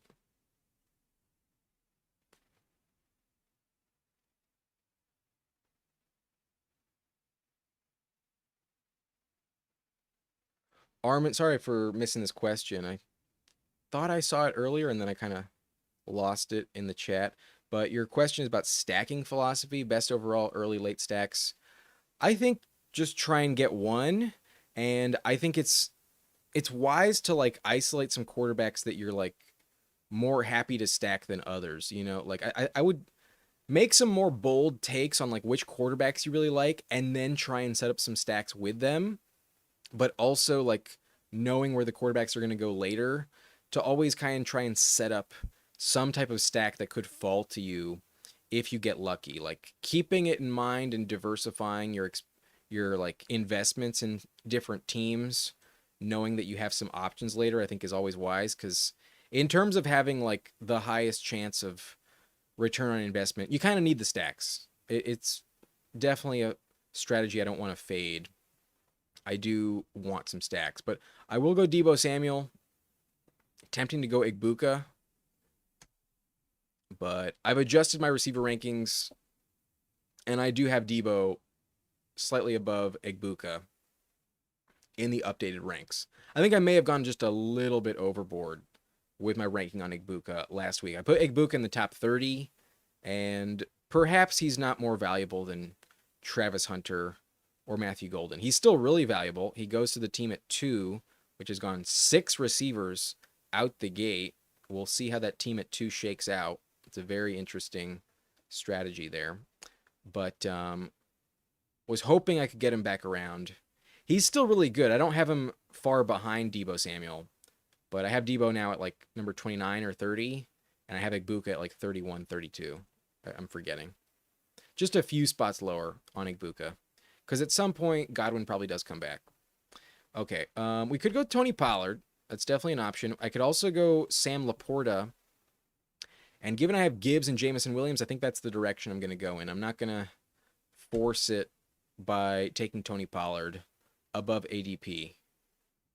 There's a bunch of other teams in this tournament that probably got Pollard in round 8. So don't feel desperate to take him in round 7.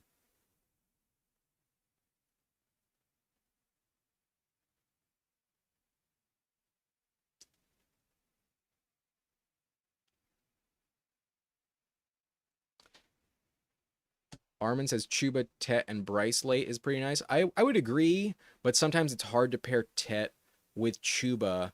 If Tet does not fall, if you're not getting him around like pick 8, pick 7, then sometimes it's really hard to pair him with Chuba. Like Team 10 was not able to do in this draft. Chuba went 2 spots above them in the 5th round. But if you can get that combo, it does feel pretty nice.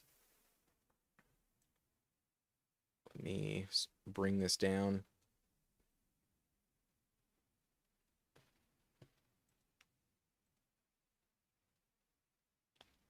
Yeah, Chargers receiving room is really up in the air with Keenan there. It's almost like there's too many mouths to feed now, whereas last year there weren't enough players. It's kind of weird how that flips. But Peter asking how early does Ray go? Ray Davis is usually a 12th round pick. Sometimes he's a 13th round pick, but these days he's more of a 12th rounder. Used to go in the 13th.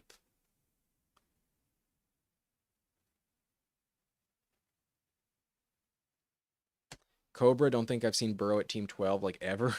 Yeah, it's pretty rare because the team at 12 is never getting their hands on a stacking option unless they reach heavily on like Chase Brown or T. Higgins. So it's usually not a wise decision. It feels like the teams that are going to have the most success with Burrow this year are the teams that get him at the very tail end of round 6, or if you're the team at 1 and you get him at the 6-7 turn. If you go Jamar Chase, T. Higgins in the first 2 rounds and get Burrow at pick 72, I think you are the only teams that can advance Burrow in a way that wins the full tournament. I think if you take Burrow anywhere above that, especially unstacked, it's just not going to work out. If you take Burrow at that round 4 turn, if you're team 1 and you take Burrow at 48, not 72, you might be able to get away with it, but it's a real uphill battle. I don't think it's the best strategy, but perhaps it is the correct way to go. Perhaps taking like Egbuka and Matthew Golden along with Joe Burrow is more valuable than like just Egbuka and Joe Burrow paired with like DJ Moore. Like it's possible that DJ Moore is a big bust at the 3-4 turn. You know what I mean? Like maybe the players you are taking at rounds 3 and 4 are not the guys you need. Maybe the receivers drafted later are better. But in general, the ADP is more accurate than not. Okay, so this team needs Jared Goff. It's pretty obvious. We have Gibbs, JMO, and Laporta.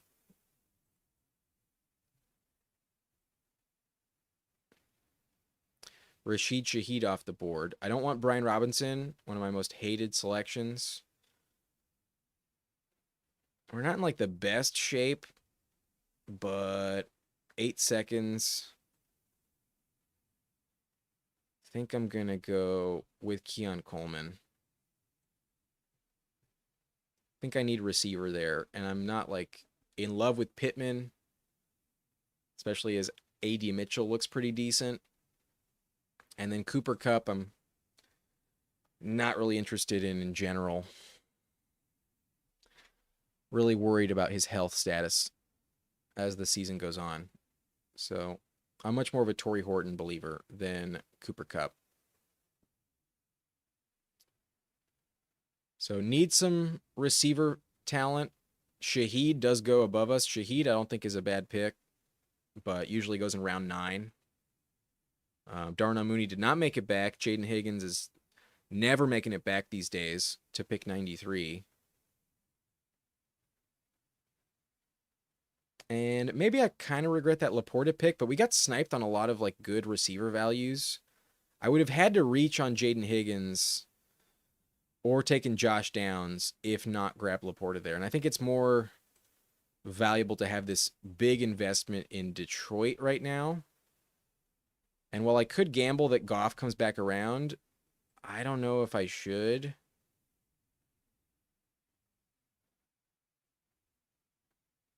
I'm not going to. I'm going to take Goff here. There's the team with Amon-Ra St. Brown that took Burrow unstacked. And especially at the bookend, you can always justify a big reach. So I'm going to take Goff here. I think it's more important to grab the quarterbacks I need rather than who's at the top of ADP in round 9. Like, yeah, there are some good quarterbacks like Bo Nix here. I do rank Bo Nix higher, I'll be honest with you. But based on the team I set up, I think this stack is pretty important to have. And I do kind of like some of the values in the late 10th round, sometimes more than some of the values in round 9. Like, who knows? Maybe Bo Nix circles back. I doubt it. But the tight ends usually available at pick 117, I don't think are much different than the tight ends available at pick 100. Like, what's the difference between Mark Andrews and Colston Loveland this year? It might be that Loveland is the guy you need. It might be that Kraft is more valuable than Mark Andrews or Evan Ingram. So I'll just play it safe here, but I know some of you wanted a different selection in that slot. But Goff was a top 6 quarterback last year. Goff was really good. Might be just as good this season. Yeah, I think I just have to play it safe. I'd be worried a bit too. I think they have a shot to miss the playoffs, honestly, but I think they're going to be a wild card team. I think they're still loaded on offense to the point where I'm not going to give up on them. And because their schedule's really difficult, I think if they are in more losses, then that means the game script could possibly be better for Jared Goff in the passing game. It's possible that they need to pass the ball a lot more this year if they are going to lose some games that last year they were winning. So maybe there's less volume for David Montgomery because of the game script. Maybe there's just more passing volume in general overall. But I still think they're a really good offense to invest in. I'm not afraid of the Lions, even if they're not as elite as last season. They could be a little bit worse and still be really good. But Bo Nix does go at pick 106. Unstacked. That team does get sniped on Evan Ingram, who goes 109.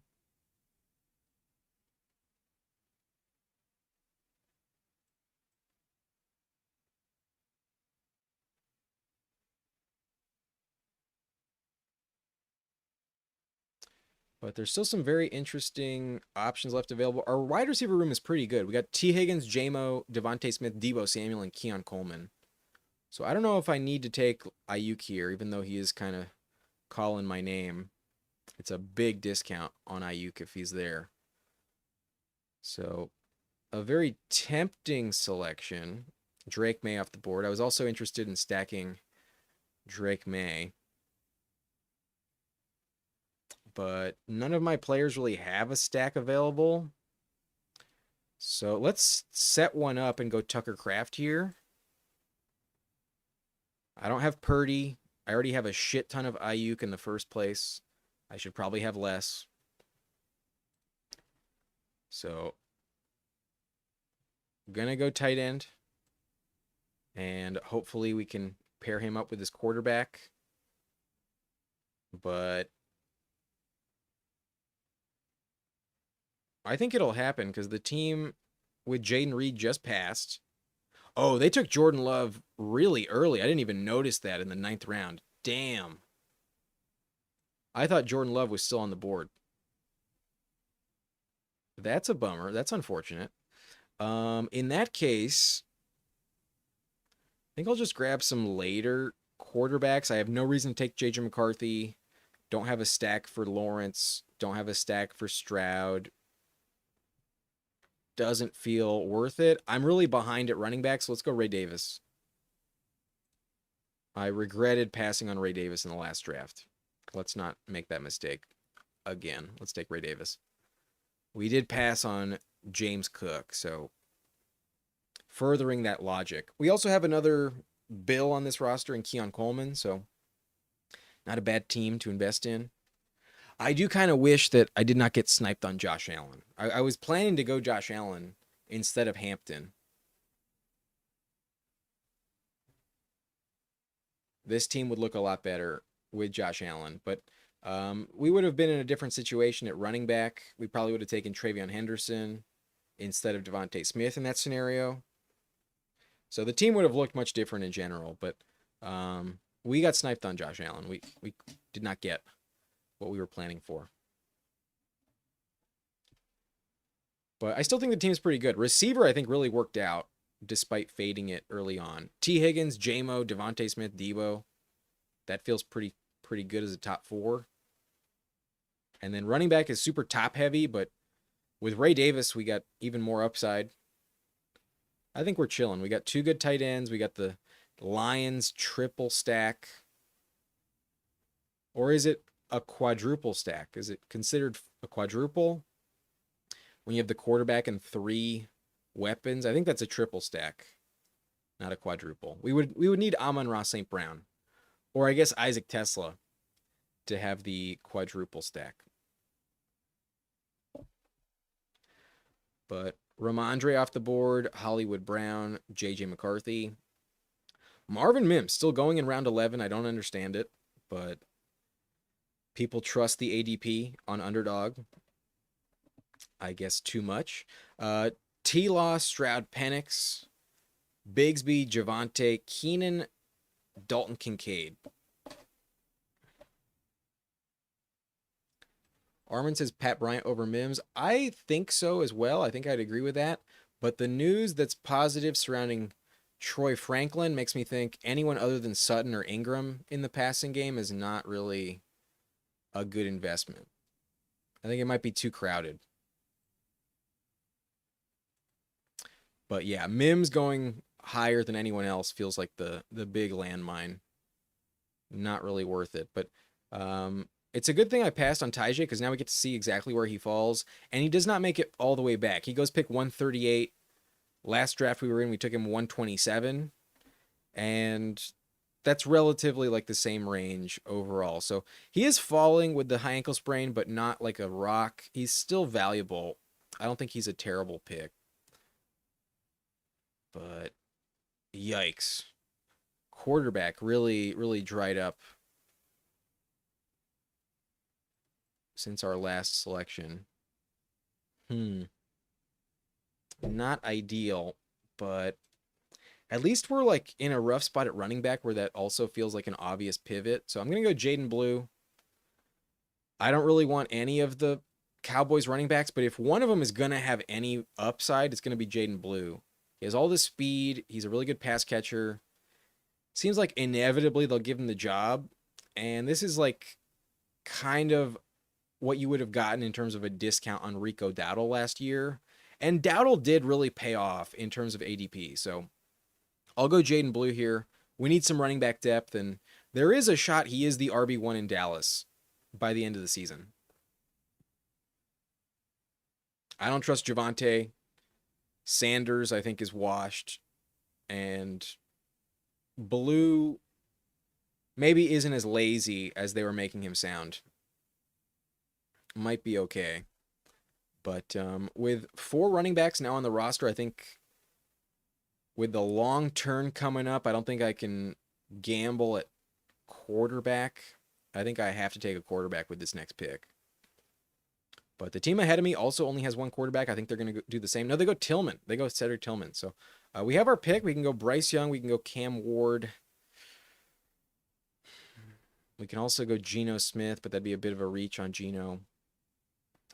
I'll stick to my rankings. I do have Bryce Young ranked above Cam Ward. A little more rushing upside, and did have some really productive games last season towards the end of the year. So even though Braylon Allen was definitely a tempting consideration at that spot, he goes 1 pick after. I need quarterback pretty desperately. So we go with Bryce Young. There are some back stack options still available for Bryce Young. But Demario Douglas does go ahead of Kyle Williams in this draft. I think that is the right decision. I do rank Demario above Kyle Williams. And if it wasn't best ball, where like you have no access to the waiver wire and the upside at the end of the season for rookies isn't relevant. I don't think Kyle Williams would be a good pick at all, but in best ball, I think once Demario's off the board, it's fine. But I do still think that Keishon Butte might be a better direction to go in if you're trying to stack up Drake May because nobody has that stack. Kyle Williams is drafted in 100% of leagues and he feels like a really bad pick at ADP. I think he could go like another 4 rounds later and it would be completely fine. So I don't like Kyle Williams as a value. And as Demario has skyrocketed up the board, no longer as good of a value, I think it's worth taking a gamble on Keishon Butte. But again, only if you have Drake May and the stack is justified. But Hunter Henry, also a very good stacking option. I would rather have Hunter Henry than Kyle Williams as well.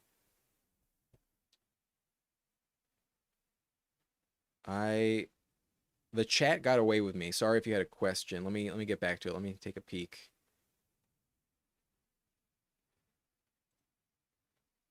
Armin says Tillman and Shador for a stack. Uh, yeah, for sure. Armin says Young and Knicks will break through May 2. I do really like Drake May this year. And Bryce Young, not a bad value where he goes. Often goes in round 14. I took him round 13, but still probably going a little too late. I don't see a difference between Bryce Young and JJ McCarthy this season. I think they're very similar value at the quarterback spot. So I take Bryce Young way more often because he's much cheaper than JJ McCarthy.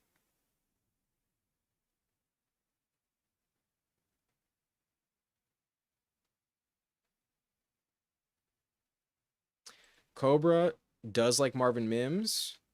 He does have the deep threat ability, so you might be right. But if it's not best ball, I don't really want a depth piece in Denver. Dowdle, also a very good value this year. Feels kind of forgotten, but very relevant. Also a stacking option. He's much more of a pass catcher as well. So could pair him with Bryce Young if I wanted to. But damn, quarterback really dried up. So I'm glad I at least got Bryce Young because we're looking at some brutal options at quarterback. We can go Anthony Richardson, Sam Darnold, or Aaron Rodgers. Ooh, and I should probably get in on it because the team Drakel has 2 picks after me and only 1 quarterback. So I trust Darnold more than I trust Richardson. But who am I passing on? Is it really worth it? Yeah, I think it's necessary. I only have Goff and Bryce Young. I'll take Sam Darnold.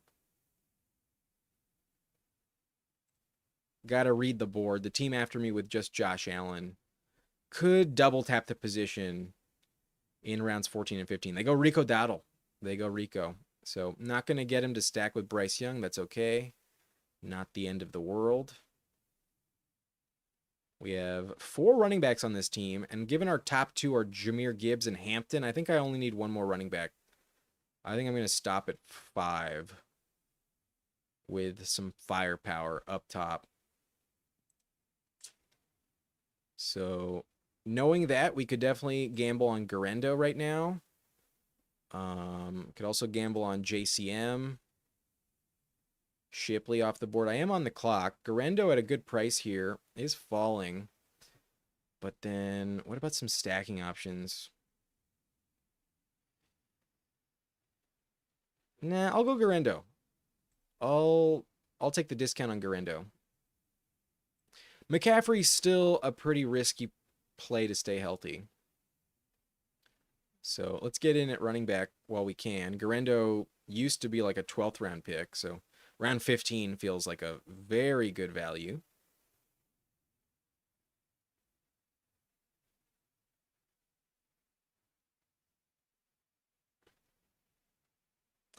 That's a really nice value on Trevor Lawrence you're mentioning. But JCM does go off right after Garendo.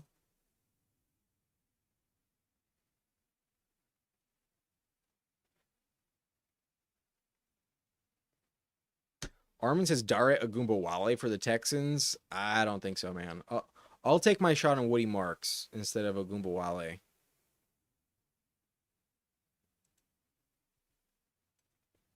Johnny Smith off the board, Jalen Wright. So big run on non-wide receivers. Since we took Darnold, there has yet to be a receiver taken since Dante Thornton. And that's not the worst thing in the world. I still need to get back in at receiver. I only have 5. So I've got Laporta. I've got Tucker Kraft. I think we're done at tight end. I have Goff, Bryce Young, Sam Darnold. We're done at quarterback. And then at running back, we got Jahmyr Gibbs, Hampton, Ray Davis, Jaden Blue, Isaac Garendo. I think I'm done at running back. I think these last 3 picks are going to be receivers because I only have 5 so far. But if there is a really good value at running back, I might get back in for that luxury pick. With Ray Davis as the 3rd, I could definitely target a 6th running back and justify it. So I'll keep that in mind, but don't feel forced into it. We'll have a lot of flexibility with these next 3 picks, but at least 2 of them are receivers. That's for sure. So round 15 in this draft, not a single wide receiver taken. We have Dante Thornton off the board at 164, and then the next wide receiver is DeAndre Hopkins at pick 181.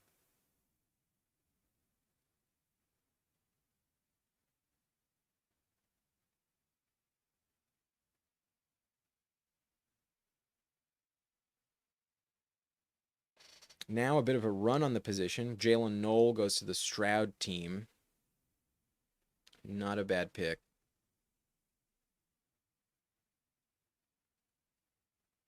How is KS Cash doing in here at pick 11? They went with Devon Achane, Drake London to start, then Devontae Adams, Jaden Daniels out of the 11 slot.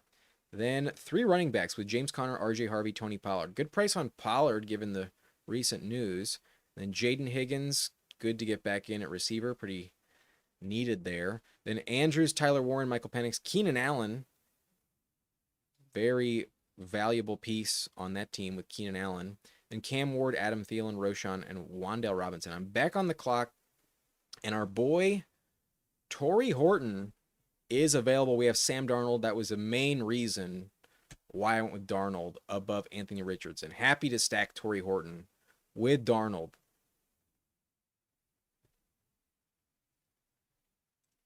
So, is anyone at running back worth taking? Not really. I mean, DJ Giddens is fine. Taj Brooks is fine. Keaton Mitchell is fine.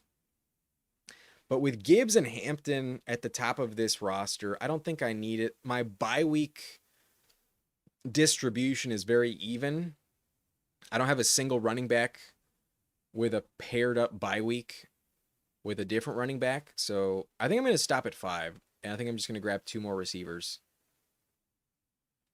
We have Keon Coleman as the 5th. That is a bit risky. So,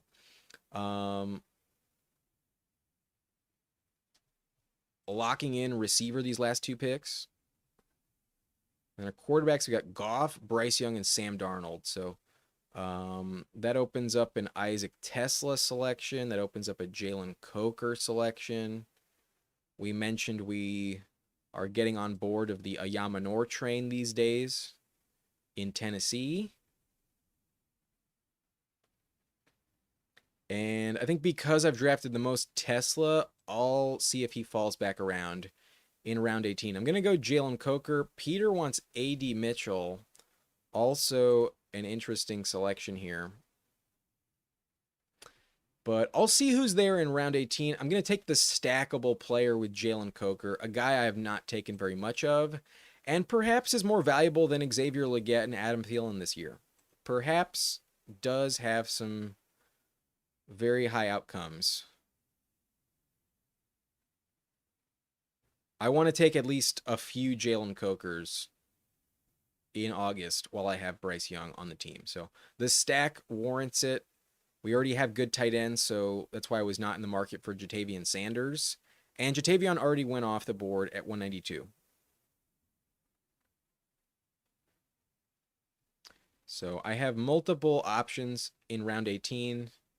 And all of these guys are usually going in round 18. So If I'm gonna reach on someone, it should be a stackable guy instead of a rando on a different team.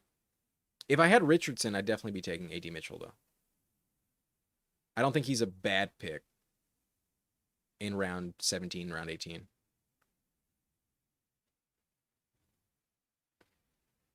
If he's a good pick, then Pierce is a terrible pick, and Pittman might also be a terrible pick. If AD Mitchell is legit, then I'd be worried about those two guys. Alec Pierce and Michael Pittman would lose the most value, especially Alec Pierce. But Tyler Warren, also a big factor in Indianapolis. I don't feel great about investing in their passing game. Quarterback situation just so rough. But Alex likes Coker a bit. Been getting some. Armin says Leggett is the number 2 technically. Thielen had a strong end to a long IR season. Coker is number 4 technically, but shows out. Yeah, I kind of feel like behind Ted, it's kind of up for grabs. And then while Thielen, I think, is probably the safest bet week 1, he's probably going to miss half the season with injury again. So definitely up for grabs between Leggett and Coker. But there's a lot more draft capital invested in Leggett. You know, like if they want to make a guy work, it's Leggett. They took him in the first round last year. But if they trusted him as much as they were hoping, then maybe they wouldn't have gone back in at receiver in round 1 again this season. Alex says Horn looks like a player too. Not sure what he does this year. I don't think I'm going to go as deep with Jimmy Horn. I'll let somebody else take him. Yeah, AR with a dislocated pinky does not have the toughness I am looking for in my fantasy quarterback. I don't trust him to stay on the field. They want to give him the opportunity. They drafted him 4th overall. They don't want to be resigned to Daniel Jones' season. They know there's no hope with Daniel Jones, but they have to give Richardson a shot to redeem himself. I don't think it'll work. I think at some point he'll come off the field. He's not tough enough to play the position, which is crazy when you consider his like athletic profile. But it's what I believe. AD Mitchell was taken, so was Ayamanor. So our other stacking option, Isaac Tesla, does circle back. I think that's the pick. Otherwise, we'd be looking at like Jalen Naylor, Andre Yoshivas, Roman Wilson, Josh Reynolds. We could go Troy Franklin, but not. We time out and we go Tesla. We get another Detroit Lion on the roster. So that's how it works out in the end. We have a 3-5-8-2 build. And our quarterback, now quadruple stacked, is Jared Goff with running back Jahmyr Gibbs, wide receivers Jamison Williams and Isaac Tesla, as well as tight end Sam Laporta. So we're heavily committed to Detroit on this team. We are hoping the Lions play elite football yet again. But the quarterback depth is Bryce Young and Sam Darnold. We got a little desperate, but glad we got 3 before we got boxed out. And then at running back with Jahmyr Gibbs, I also have Omarion Hampton, Ray Davis, Jaden Blue, and Isaac Guerrero. Some high upside with this group of 5, but the top is so heavy, it's so talented. I feel really safe that even if the last 3 don't hit at all, we have enough production to advance at running back. And then wide receiver, we have 8 of them. I think the top 4 are really good, and hopefully the depth does shake out well. We have T. Higgins, Jamison Williams, Devontae Smith, Deebo Samuel. Really love the price on Deebo in this draft. And then Keon Coleman, because we were needing someone else at that part of the draft. And then Torrey Horton, Jalen Coker, Isaac Tesla to pair with our stacking options. We got a stack on Torrey Horton, Coker, and Tesla in the last 3 rounds. And then tight end is very strong on this team, Laporta and Tucker Kraft. I think this team is okay. Quarterback, though, a little shaky. Quarterback might be our downfall. I wish we had Josh Allen instead of Hampton on this team, but we did get sniped. It didn't work out. I think it worked out okay. All in all, like, I don't regret a single pick, and I do think we got the right selections for like how we set things up. Like, love the Bryce Young, Jalen Coker stack, love the Darnold, Torrey Horton stack, and then our massive investment in Detroit also feels pretty wise. So I like this team. I think it's okay. I don't hate it. That's not bad at all. But what is the number breakdown? We went with a 3-5-8-2 type of build. But just to mention, KS Cash was also in here with us at pick 11. Let me get my face out of the way so you can see their full team. At pick 11, we saw Devon Achane, Drake London, Devontae Adams, Jaden Daniels, and then 3 straight running backs. I think this may have been the downfall of this team, Cash. I don't know if with Achane, you needed to go so heavy at running back. Like, I love the value on Pollard here, but you kind of got boxed out at receiver. Like the Higgins pick, but I think if you had like I don't know, I think if Debo was your pick instead of RJ Harvey to stack with Jaden Daniels, I think this team would be a little bit more competitive. So whether it was Connor or RJ Harvey, I think one of those guys should have been receiver because you did get boxed out a little bit and did take another running back with a good price on Pollard. So perhaps that's the only thing I would have changed, but tight end is really good with Andrews and Tyler Warren. You have Michael Penix stacked up with London. That's pretty good. You have Keenan Allen. That's a saving grace. And then these late round wide receivers, I hope work out for you, but who knows? You did take A.D. Mitchell and Ayamanor. Not bad. The floor of Wan'Dale Robinson is decent. And then if Thielen stays healthy, I think it could work out. I don't hate the team at all, but this RJ Harvey pick instead of a receiver, one of those running backs maybe should have been wide out just to stay competitive at that position. It's a little thin beyond Jaden Higgins.